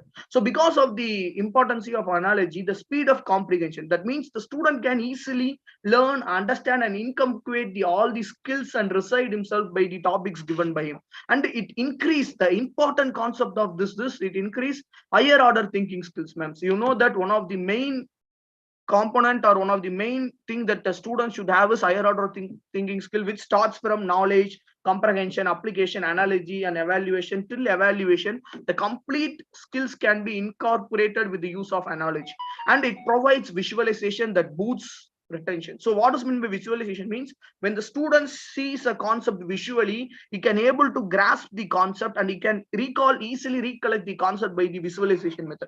So these are all the usage of analogy as our process. And next we have presentation session. That means first the students go to the particular topic, he reads the topic. After completing that, we have a discussion in a classroom as an analogy, and after that a topic is based upon the class given to him, and he does a presentation session. So why presentation session is very, very important? Because as we know, the competency of the companies and the employees, the educators, has been highly appreciable. That means to get placed, the student should have a potentially skills, that is a communication skills. So through the presentation skills, the out of box thinking, the communication skills and innovative ideas, and increasing memory capacity, all these skills can be invoked and incorporated by a particular student. So students can attain these kind of skills, and this communication level also will get innovated, ma'am. As of more than getting a job, he may become an entrepreneur. So these are all the sessions, and these are all the skills which we are incorporating in our college. And the next one is project session. As we are based upon computer science, so we each and every session from first year itself, we have project for student, ma'am. Usually if you see a student does a project on final year only, but for first year itself, we will start doing the projects. So how the project has been done means, in computer terms, a developer well knows the terms called a software development life cycle. For the software development life cycle, there are 6 to 7 criteria, ma'am. What we do means, we have taken that model and we have infused our own criteria which we saw now into that particular model.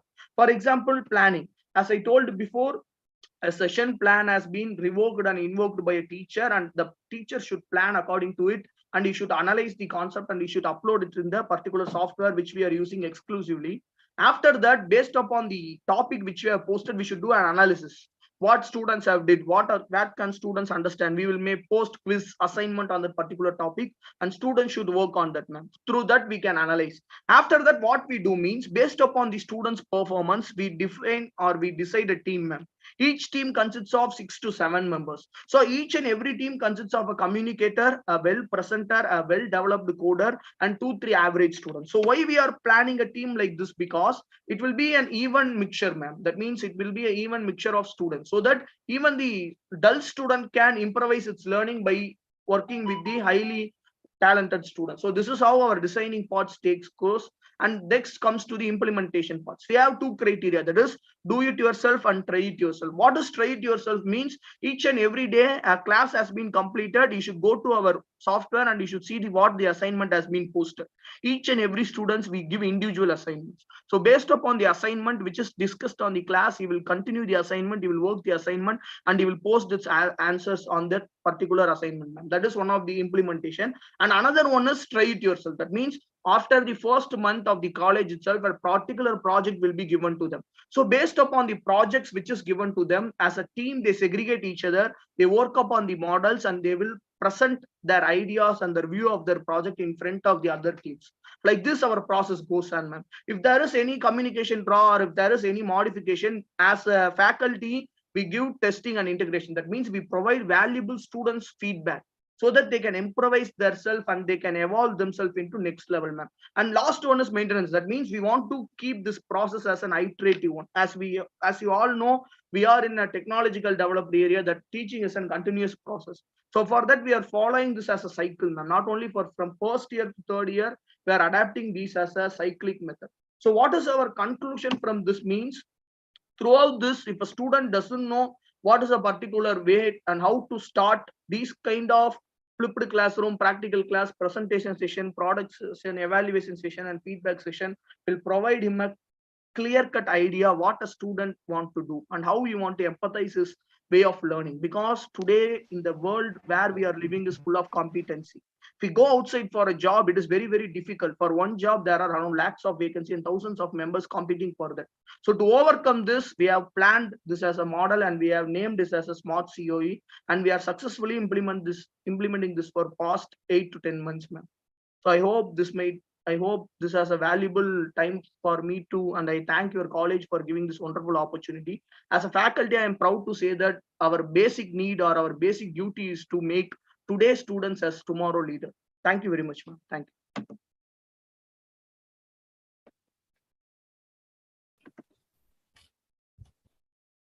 Thank you, Mr. Ganapati Ram.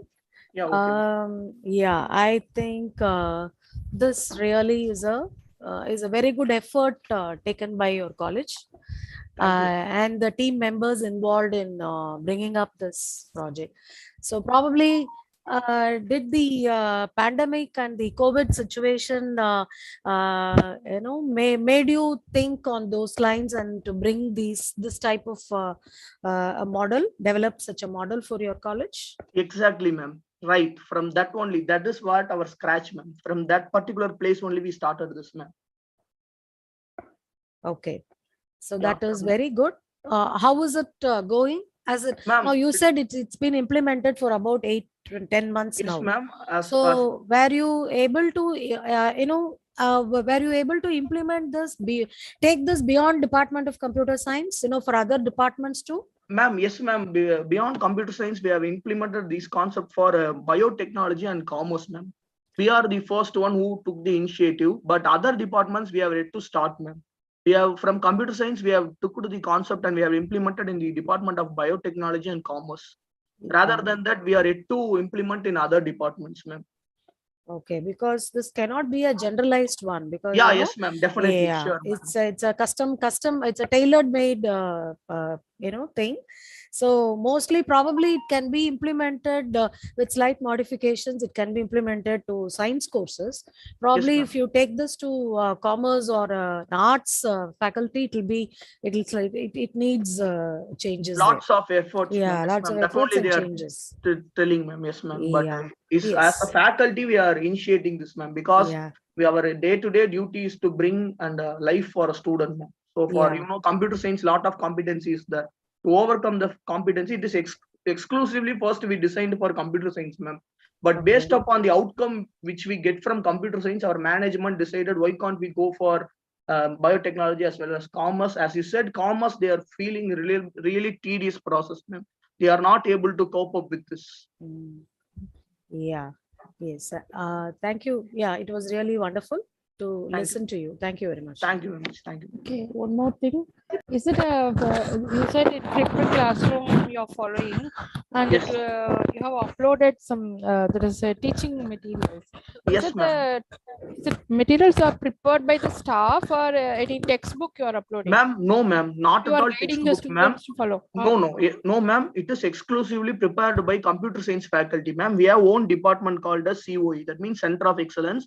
We don't do file works, ma'am. Department file works has not been allocated to us, but we have certain goals, ma'am. That means today we are taking data structure. Means first unit concept should be prepared by a faculty, ma'am. We should not take and upload contents from net, ma'am. For that, we are using various editing tools and text tools for preparing our own contents, ma'am. Using Power BI also, we have purchased some tools, ma'am. Based upon the tools we are creating by our own ourselves, ma'am. Is it only that is a PowerPoint presentation like that, or a video, No, audio? ma'am. PowerPoint, video, animation, everything, ma'am. Okay. Not only PPT, ma'am. Okay. But computer science, as ma'am said before, for computer science, we are faculty, it is easy, ma'am. We are feeling somewhat easy because we deal with technology. But the faculties of biotechnology and management, commerce side, they are struggling, ma'am, because they are not able to cope up with that kind of things. But for computer science, we can bring every concept practically, ma'am, because we are working day to day with computer science. That is the difference, ma'am. Okay. From you said one more thing. First year, the project is implemented. Yes, ma'am. Each semester or per year? Ma'am, each semester, ma'am, based upon the subject. For example, how I am you are taking, able to manage, because ma'am, taking class itself is a ma'am, big task. ma'am, Projects. Yes, ma'am, that is very difficult, ma'am. For us, per day, 4 hours class, ma'am. That is continuous class. Morning 2 hours for class, ma'am. Theory, but as well as practical. That means before day itself, we will upload the contents, but the next day, students should come and we have a discussion forum, ma'am. Afternoon 2 hours, we will have practical session, ma'am, regarding the project. It will be very difficult, ma'am. So that only we are not having file work, ma'am. Our day-to-day work is to prepare exclusive content for students and to train them, ma'am. We are dedicated ourselves to students, ma'am. Other than that, we don't have any other work. Only content preparing, delivering, and improvising the student result, ma'am. And that particular software will give analysis of student, ma'am. How the student is working. Is he working properly or not? Where he is lagging? Everything is given that in the ERP, ma'am. From that, we will take and we will process, ma'am. It's a tedious process, ma'am. But we are loving it because we are doing it for upcoming generation, ma'am. We want them to eat all the fruits and compete in global level, ma'am. Okay, so is it included in your curriculum? You said projects are there for each semester. Is it Yes, in your framework? You have included? Not, ma'am. That you are correct, ma'am. But the subject will be in our framework, ma'am. But the project is our own idea. As we are autonomous college, it's our own extra. interest. Yes, ma'am. Extra work only, ma'am. Okay, nice. Thank you very much, ma'am. Thank you. Good. Thank you. Interaction with you, ma'am. I have got lots of positivity from you. Thank you very much. It's a wonderful session. Yeah. I thanks the college for providing these kind of opportunities so that we talk to great persons like you and we get lot of credits and inputs from you, ma'am. Thank you very much. Thank you, ma'am. Thank you, sir. Thank you. We learned a lot from you. But Thank you very a much, college which is implemented this flip the classroom. Yes, Thank ma'am. you. Thank you very much.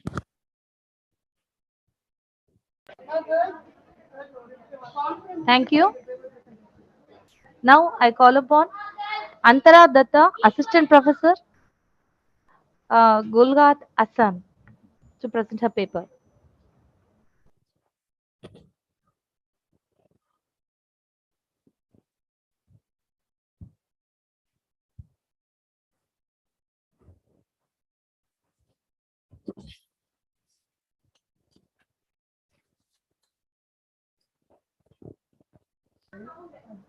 Madam Antara, are you here to present your paper?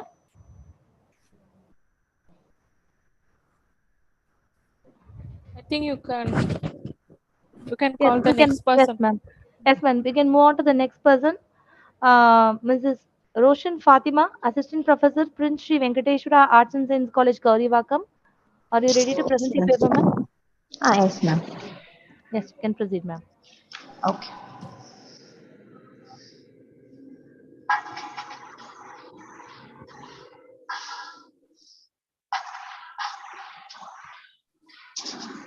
One minute, ma'am.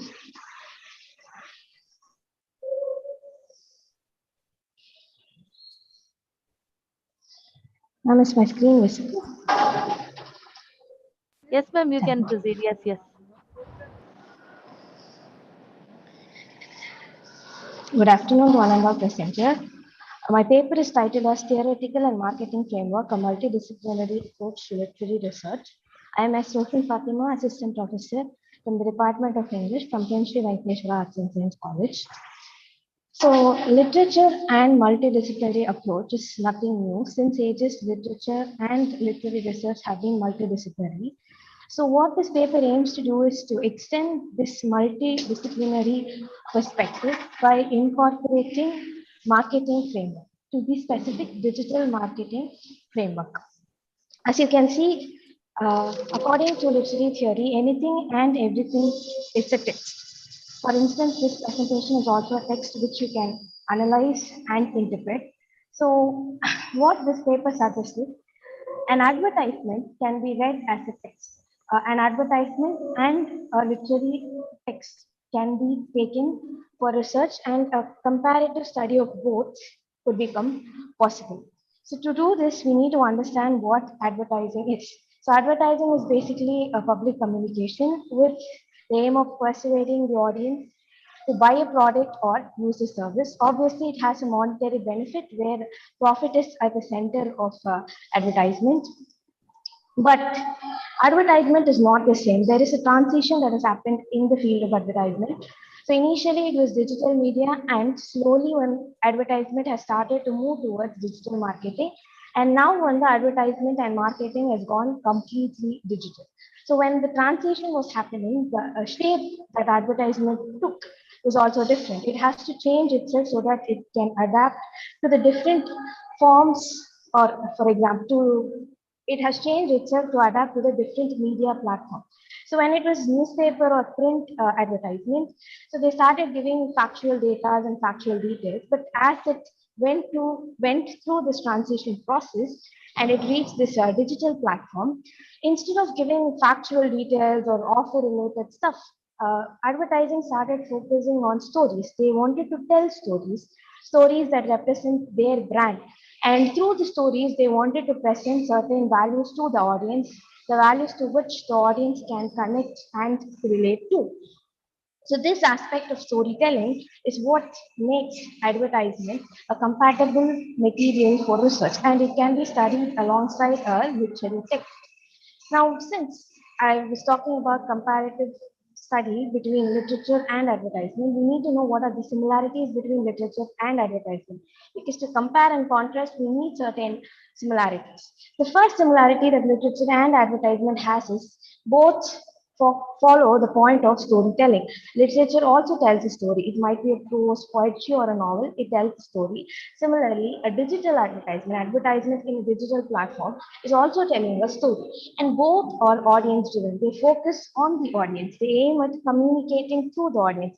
Both are a way of communicating through the audience. So based on these points of comparison, we can present a simultaneous analysis of a literary piece and an advertisement. So what I've done here is I've presented an example of how to do that study. For instance, Roland Barthes, he came up with 5 narrative quotes. So based on this narrative quote, any storytelling or any story can be, or any narrative can be analyzed. Now I have applied those 5 quotes to an advertisement. So this advertisement is basically one from Surf Excel. So they made a holy campaign. So in that holy campaign, they came up with this advertisement where there is a family that is disjointed, or a family in conflict. The brothers in the family got separated, and the advertisement runs for about 1 minute and 45 seconds. And at the end of the advertisement, the family gets united. So this advertisement has all the 5 quotes that Barthes insisted that a narrative should have. So the first quote is the proartic quote. So the proartic quote is about action, that how an advertisement should have a beginning, middle, and end.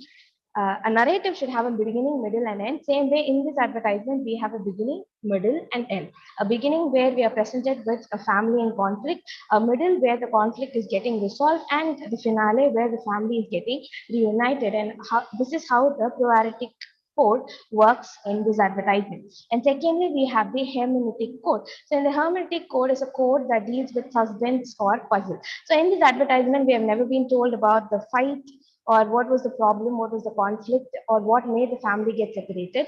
So that is left for the audience to imagine. So this becomes a factor of suspense. And through this hermeneutic code, the audience can be able to relate and identify with this story.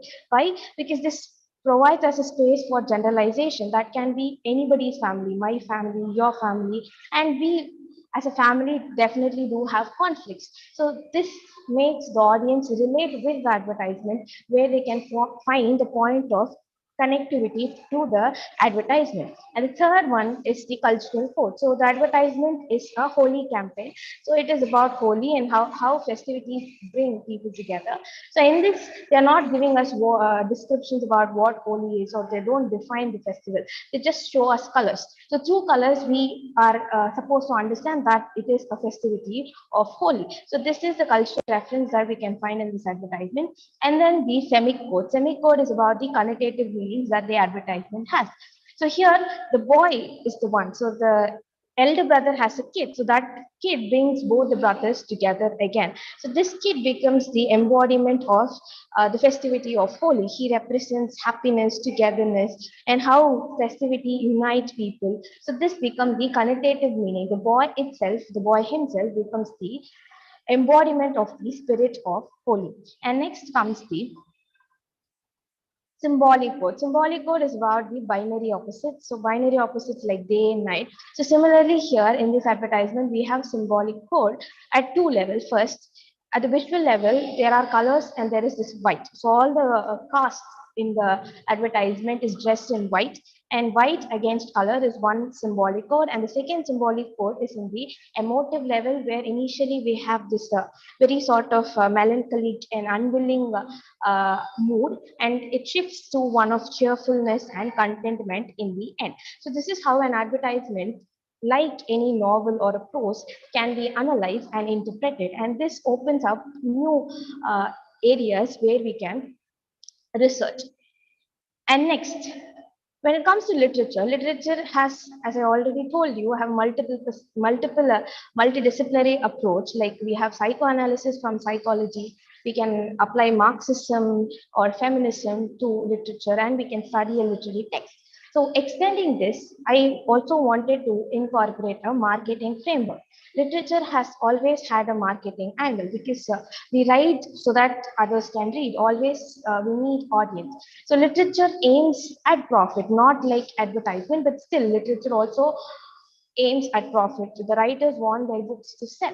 So this can be seen when writers like Charles Dickens or John Green, they have changed the ending of their novel on the advice of their editors or friends, because the ending was not so conventional, and they were worried that it will not be received well by the audience. So they changed their ending. So this shows how literature too has a marketing angle or marketing perspective to it. And then we have pen names or pseudonyms.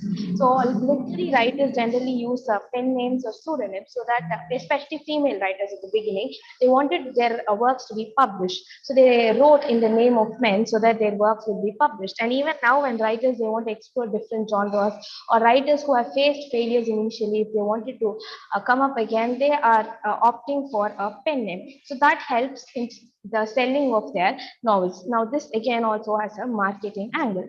Publishers and editors do play a major role when it comes to literary text. So they decide what goes into the market and what does not goes into the market. So literature definitely have a marketing angle to it. So we can use marketing frameworks and we can analyze those marketing frameworks. Like STEPS is a marketing framework that they use to analyze a content, like how a content should become popular. So same way we can apply STEPS and we can analyze a literary text also. So by doing this, we are extending the scope of research, and we are also promoting collaborative learning, like how arts and marketing, business administration can come together. So departments like arts department, commerce, and BBA or Viscom, they can come together and they can work together. So this Ma'am? helps. Yes, ma'am. Kindly make your presentation faster, women. This helps in, yes, ma'am. This helps in collaborating learning and also collaborating research, which will open further doors of possibilities. And we have, to conclude, we have platforms like Wattpad, which stands as a proof that how literature can also be brought into a marketing framework. Thank you,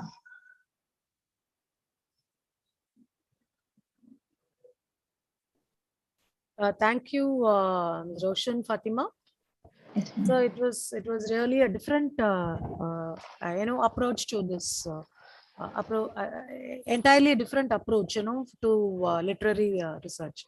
So but I don't think the whole thing, whatever you have given, this framework is not limited to literary research. It can be extended to any type, any topic for that matter.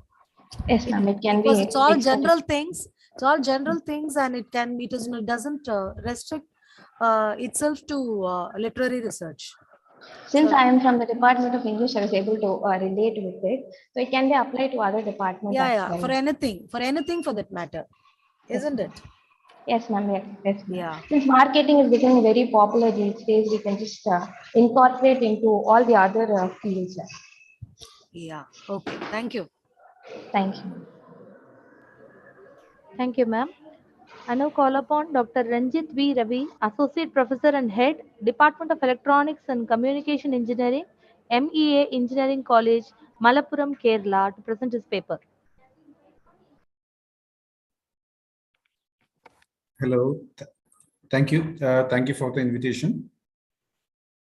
Am I audible, ma'am? Yes, sir. Okay. Thank you. So is my screen is visible? Yes, visible, sir. Okay. So good evening all. Myself, Dr. Ranjit V. Ravi.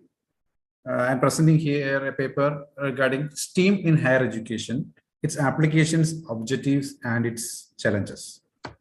So let me say first, so what is meant by STEAM? STEAM means it is an interdisciplinary approach in education. So where we will focus on science. S stands for science, T stands for technology, E stands for engineering, A stands for arts, and M for mathematics. So it's a collaborative approach that in an education program, all these topics should be included as a part by part. For example, if it is a program is an engineering program, there the courses from all these streams should be included. Actually, according to the National NEP 2020, National Education Policy 2020 is also promoting this interdisciplinary education. So STEAM means this is science, technology, engineering, and mathematics. It's a collaborative learning approach in education. So STEAM can be implemented using project-based learning through collaborative exploration, or problem-based learning, which focuses on solving real-world problems, and place-based learning, where learners learn by doing innovative approaches that support STEAM education. STEAM education covers the whole educational process, including preschool education and higher education. So in some countries like USA, already started the STEAM education from the preschool onwards. But in here, in school education, already the STEAM approach is there. So we have ancient approach now in present education model also following the STEAM approach in the school level. But in the higher level, before the NEP 2020, in higher education level, STEAM was not applied there. Especially, for example, in medical professional means he only medical sub courses, and in nursing courses means only learn nursing courses, and engineering means only learn engineering courses, not other courses much more. So that was the earlier education system. But as of now, after this NEP 2020, because this STEAM education is the government of India also started promoting this STEAM education in India. So it holds a lot of significance in today's world as it enables students to learn in a systematic and logical manner and make them be future ready. So for students pursuing higher education, some of the most in-demand majors are STEAM majors. So this article discusses, this paper I discuss on applications, challenges, opportunities, and limitations of STEAM in higher education system. So first, let's see about the applications of application areas of STEAM in higher education. So first, let me start from engineering and technology, then data analysis. It's a very new interesting research field. Then environmental science, medical sciences, basic sciences, computer science, agricultural and environmental sciences, then robotics, biotechnology. So like almost all areas, now the STEAM education is applied. So let's go and discuss about each area. First, we can say about engineering and technology. So in India, India has a vast engineering and technology industry, and STEAM plays a crucial role in producing the skilled workforce needed for these sectors. So as I'm from engineering background, I can say we are belonging to APJ Abdul Kalam Technological University, Kerala. So earlier, when I was a BTech graduate student, so that time in my courses, majority of courses are engineering courses and only 1 or 2 management courses were there. No arts or nothing was there. First year only we have studied some science courses. But now in engineering and technology, the strategy has been changed. Some core courses go to elective options and some arts courses come into engineering syllabus in this new scheme. So the APJ Abdul Kalam Technological University, Kerala also started this thing. So like professional ethics, then management for engineers, then Constitution of India. Even Constitution of India was not in our syllabus earlier, but now it is in the syllabus. So all these things are now coming together under a single umbrella. And medical sciences, including nursing, paramedical, nursing, pharmacy, all etc. So there also, in pure medical courses, it is not started even though, but in some cases, up to a level in medical also, the STEAM education is started. The drawback was earlier, the nurses and doctors were actually, they were not even able to use the computer properly, the ancient doctors. But now they are also updated. Now actually implementing the STEAM education up to a level, they are also able to know about these the common things, and they can also discuss about these common things, and they can apply this common learning, common ideas they obtain through this learning in their profession also. And they are applying also now. So many doctors are now dealing with the technology. Earlier doctors were only bounded to medical science. Now they are also dealing with the technology. They are dealing with some historical perspectives, and they are dealing with the science, environmental, etc. All the things, and they are studying now. Then basic sciences. We know in basic sciences are not going without the STEAM education. Then computer science. So computer science means, okay, in a common man's approach earlier, computer science means only some computer hardware, computer is there, its hardware is there, it's some software is there, that only. Now actually, developing these softwares and developing these dedicated hardware for the computer system. So mathematics is widely used there. Earlier also mathematics was used. Now is science, environmental, everything actually now we can use in computer science also. For example, in a chip design. So while now a chip is designing, environmental factors are also considered, like pressure, temperature, pressure, then temperature, then its force how which we can apply on the system. So like if the things are now decided. In agricultural and environmental design, there are also science, engineering, technology, and mathematics are extensively using. Then robotics, you know, if you want to create a robot or a humanoid, whatever. So interdisciplinary knowledge is very, very important in the field of robotics. So not only technical knowledge, but also the knowledge about environmental climate, environmental systems, and then so how if it is an AI-based robot, how the robot is interacting with the human. So such kind of things, actually, all these things are very needed now. Then data analysis. So we know data analysis is nice in our daily life also. Now all our data are now dealing with Google. So data analysis also. So developing new algorithms, that the developer must know about this. Or I think that the developer should have interdisciplinary knowledge to develop new algorithms to compete with the market. Then environmental science. So environmental science is a multidisciplinary field that involves the study of natural systems and impact of human activity on the environment. So in this higher education, STEAM students can learn about environmental science through fieldwork, laboratory experiments, and data analysis. Then biotechnology, last one. So biotechnology is an interdisciplinary field that combines biology, chemistry, and engineering. So in higher education, students can learn about biotechnology through laboratory work, research projects, exploring the development of new medicines, treatments, and technologies, etc. For all these, actually, interdisciplinary knowledge is mandatory for a biotechnology scientist.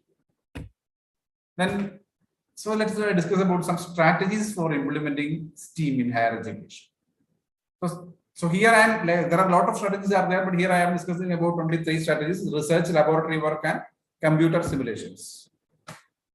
So here research, STEAM fields are built on a foundation of research. So in higher education STEAM students can engage in independent or collaborative research projects, contributing to the advancement of knowledge in their field. So we know now a lot of funded projects are now ongoing with this STEAM knowledge. And then laboratory work. STEAM courses involve laboratory work, allowing students to gain practical experience in scientific experimentation, data analysis, and problem solving. In computer simulations. So we know, even if now in medical field also, so this computer simulation is now using.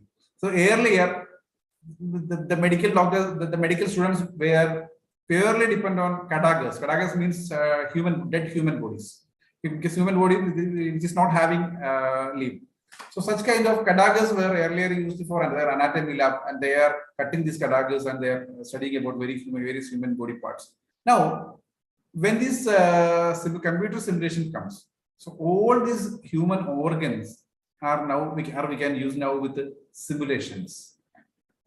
Actually, we cannot fully depend on that, but now in modern medical universities are following computer simulations or virtual reality. You can say that virtual reality for their anatomy labs instead of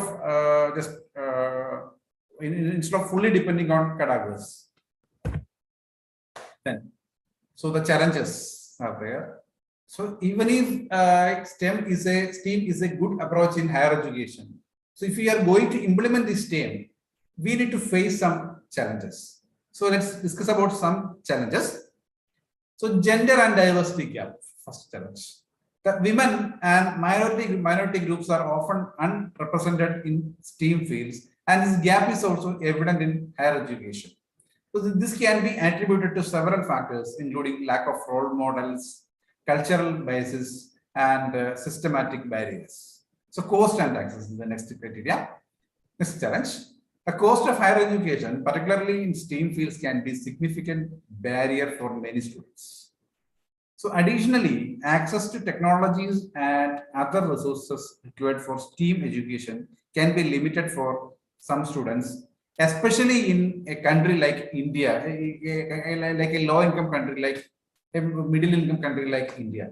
For the case of low-income countries, without external funding, it's very difficult for the universities to implement this STEAM or like new technologies. So curriculum development. So STEAM fields are constantly evolving, and it can be challenging for institutions to keep up with the latest developments in these fields. As a result, curriculum development can be complex and time-consuming process. So here for this third point, I can take myself as an example. So while in the last year, we were started designing a new curriculum for this some engineering courses in APJ and Technological University. So according to the National Education Policy, we have to include this team, science, technology, engineering, and management, all the disciplinary courses we should include. But when we started including all these courses, what the challenge we faced to us, so we didn't get a space for including some very important courses. Pardon? Pardon? Sir, your time is actually over, sir. Can you make it fast? Okay, okay, madam. Okay, madam. Then the last point is faculty recruitment and retention. So recruiting and retaining qualified STEAM faculty members can be challenging due to high demand for these professionals and competition from other industries. Then the opportunities are there. So I'm going a bit fast. So innovation and entrepreneurship is the fun opportunities for, if we implement STEAM, the innovation and entrepreneurship opportunities are there. So STEAM fields are the forefront of innovation, and higher education institutions can foster entrepreneurship and innovation by providing opportunities for students to develop new product and services. Then collaboration and partnership. STEAM fields often require interdisciplinary collaboration and partnerships between academia, industry, and government. So higher education institutions can facilitate this collaboration by establishing partnerships and networks with the external organizations. So diversity and inclusion. Addressing the gender diversity gap in STEAM fields is an opportunity for higher education institutions to promote diversity and inclusion. So this can be achieved through programs and initiatives that encourage underrepresented groups to pursue STEAM education and careers. So career readiness. So STEAM education in higher education can provide students with the skills and knowledge required to succeed in a wide range of careers. So including these outside traditional STEAM fields, this can help to address the skills gap in the job market and support economic growth. So let me conclude. The science, technology, and engineering and mathematics education plays a crucial role in higher education. So STEAM fields offer numerous opportunities for students to develop critical thinking, problem solving, and technical skills that are highly valued in the job market. However, STEAM education also faces several challenges such as the gender and diversity gap, cost and access issues, curriculum development, and faculty recruitment and retention. So to address these challenges, higher education institutions can foster innovation, collaboration, and diversity. So by promoting entrepreneurship and partnerships with the industry and government, institutions can help students develop practical skills and experience. Additionally, initiatives to promote diversity and inclusion can help to reduce the gender and diversity gap in STEAM fields. Thank you. And these are my references. Around 14 references are there. Thank you. Yes. So have you adopted the NEP in Kerala? So Kerala, actually, NEP, the universities have started in implementing NEP in the curriculum. Not fully, it is not completed, but it's only in the child stage only. Okay. So in this engineering, what we are doing actually in the curriculum, it is already included. This arts management, science courses are already included in the new curriculum. So likewise, this STEAM is now, because actually otherwise if STEAM is not there, the problem is the knowledge of the students will be bounded. That means when they are become professionals, they only know about their courses, what they study. For engineering means they only know about engineering, nothing they know. So if they studied nursing means only know about nursing, nothing. So no other program. So what we are doing is STEAM implementing when we started. So it's getting positive only. And students are also responding positively for this, including even Constitution of India like courses also, arts courses also in the engineering. Okay, what you say is in engineering course you can bring in arts course. Is it like that? And in arts you can bring a little of engineering. Pardon, madam. No, this STEAM, which when we are going to implement for different streams, how you are saying that if for engineering students they can learn some of the arts or commerce. Is it so? Yes, definitely. So engineering students can actually, I am from engineering. Like skill development or something Sure. extra extracurricular? Sure, madam, sure. So let me say one example. So this APJ Abdul Kalam Technological University Kerala had started including a course name as Constitution of India in the BTech program. Okay, so earlier it was not there. So when Constitution of India is started, it's a law program only, purely law only. So and we know the Constitution is the fundamental thing needed for a citizen to live in this country. So along with the engineering courses, as a mandatory course, they will study about this Constitution of India also, Indian Constitution also, the fundamental of all the law. So that is an advantage. So after completing their course, when they are working with some working professionals, they will have some basic knowledge about the Constitution of India. That is one advantage. Likewise, professional ethics we are including. So like a lot of courses, even in PhD level also, these general research methodology like courses are actually now widened by the UGC. Okay, sir. Thank you for giving a detailed about this STEAM methodology. Thank you. Thank you, ma'am. Thank you, sir. Thank you. May I request R. Priyanka, Assistant Professor SDNBVC, to present her paper. Participants kindly make a presentation for 4 to 5 minutes.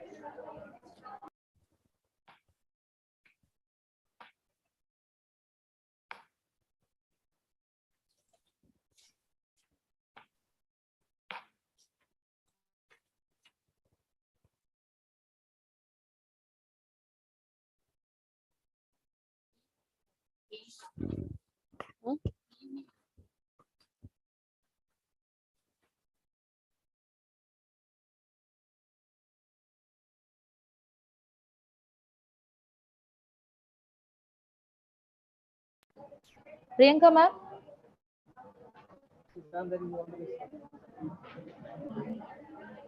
Okay, I think she is not ready. Okay, we'll move on to Madam K. Lakshmi, who is a PhD scholar from Savita School of Engineering, SIMAT, Tandalam. You can make a presentation, ma'am. Lakshmi, ma'am.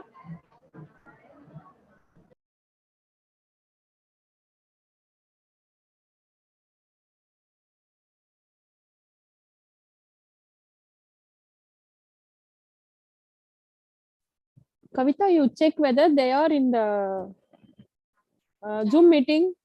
Yes, ma'am. Yes, ma'am. If whether she's there or not. They are in the meeting, ma'am. They are in the meeting, and they said they'll. I think both of them are not ready, or they've just joined. Can you hear me, ma'am? Yes. Excuse me, ma'am. Yes, ma'am. Yes, ma'am. Ma'am, this is Priyanka, ma'am. Yes, ma'am. But we have a disturbance in your connection. Now, can you hear me, ma'am? Now, okay. Yes, ma'am. Ma'am, give me 1 or 2 seconds. Okay. I'll start, ma'am.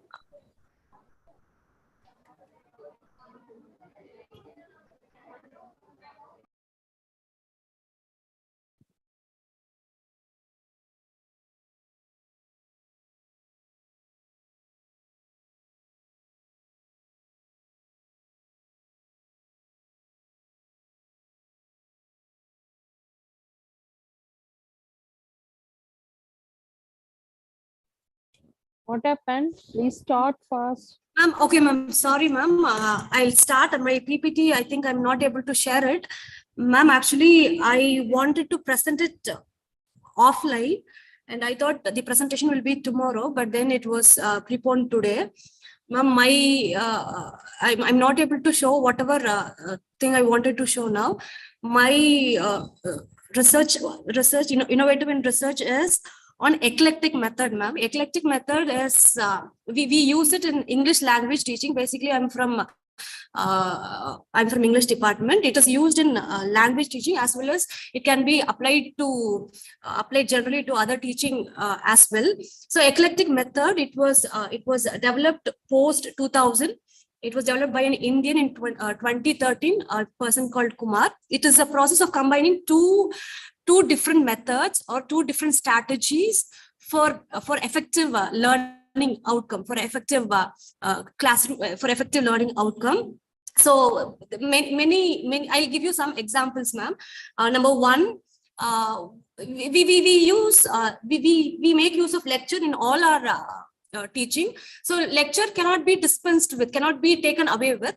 With lecture, if it is followed by discussion, sound discussion on the content, whatever we are teaching, then that would lead to effective learning for a good learning outcome. And also we can have discussion in classrooms after a lecture being given by a teacher. A discussion and a debate can be conducted. That again will drastically improve the learning outcome. And we can also have quiz after lecture. That will also make students understand, grasp the content of whatever we are teaching. And as I heard a research scholar from Ratnam College was talking about flip teaching. This teaching, ma'am, even in our college, whenever we don't have time, we switch to online classes. Yes, no, ma'am. We can record the recorded video. We can send it to students. We are also using it, but not very grandly, not very elaborately, like what the other scholar was telling us. So flip teaching is where we send all the videos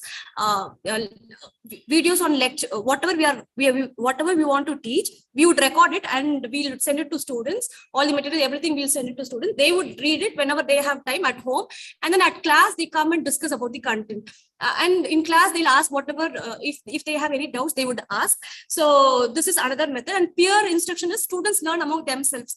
A student, any advanced learner, a student can teach to other students, like in pairs, in groups. Students themselves can teach to other students. That again is also a method I'm putting forward. And then, ma'am, in English language teaching, earlier we would teach grammar by telling students to master the content, sentence structure, etc. But then slowly the focus was on the communication, students' communication. So these are so this is especially used in English language teaching. That doesn't mean it is not used in teaching in general as well. So yes, ma'am. If possible, I'll show you the slide share. If you have any question, I'll answer. Which college you are? You said Vaishnav College. STNB Vaishnav College, ma'am. Shift 2, ma'am. English department. SFS, ma'am. You're working.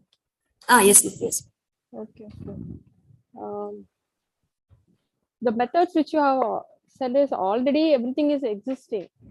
What is it that you are new? Anything you are proposing? Any new idea you are giving? Ma'am, I'm because almost all the methods whichever you are saying is everybody is practicing in their college. But whether ma'am, not only lecture, after that there should be a discussion.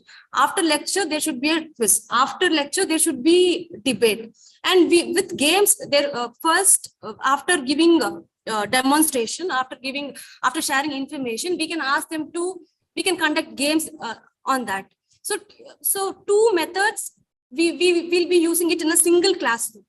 I don't think we are though we are doing it, I don't think this has been talked much about. Are you adapting in your classroom? Yes, ma'am. Yes, ma'am. Even yes, ma'am. I did research on this while I was a PG student. After that, from 2018, I was teaching. So in every classroom, ma'am, there is also. Did you get the feedback or any analysis? Yes, ma'am. I'll show the responses. If possible, I'll show you all the responses that I got. Sometimes, ma'am, for one lesson, I ask them to learn at home, and I'll ask them to come in class to just ask only doubts to me if they have any doubts. So where I don't teach, for example, if there are 8 lessons, one lesson I'll ask the students to learn whenever they get time at home, and when after coming to class, they'll only ask me doubts if they have any. So that is one lesson. I'll classroom. That's what flipped classroom, which has been practiced. Yeah. Okay. Yes, ma'am. Yes. Oh, okay, ma'am. Okay. Thank you, ma'am. Thank you. Yes. Thank you, ma'am. Yes, ma'am. Ms. K. Lakshmi, are you available?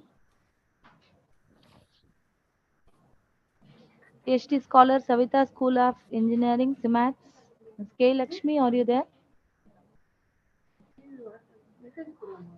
Okay, ma'am. I think we can conclude the session. Okay, Kavita. Yes, ma'am. We'll now move on to the vote of thanks by Gayatri Devi, ma'am.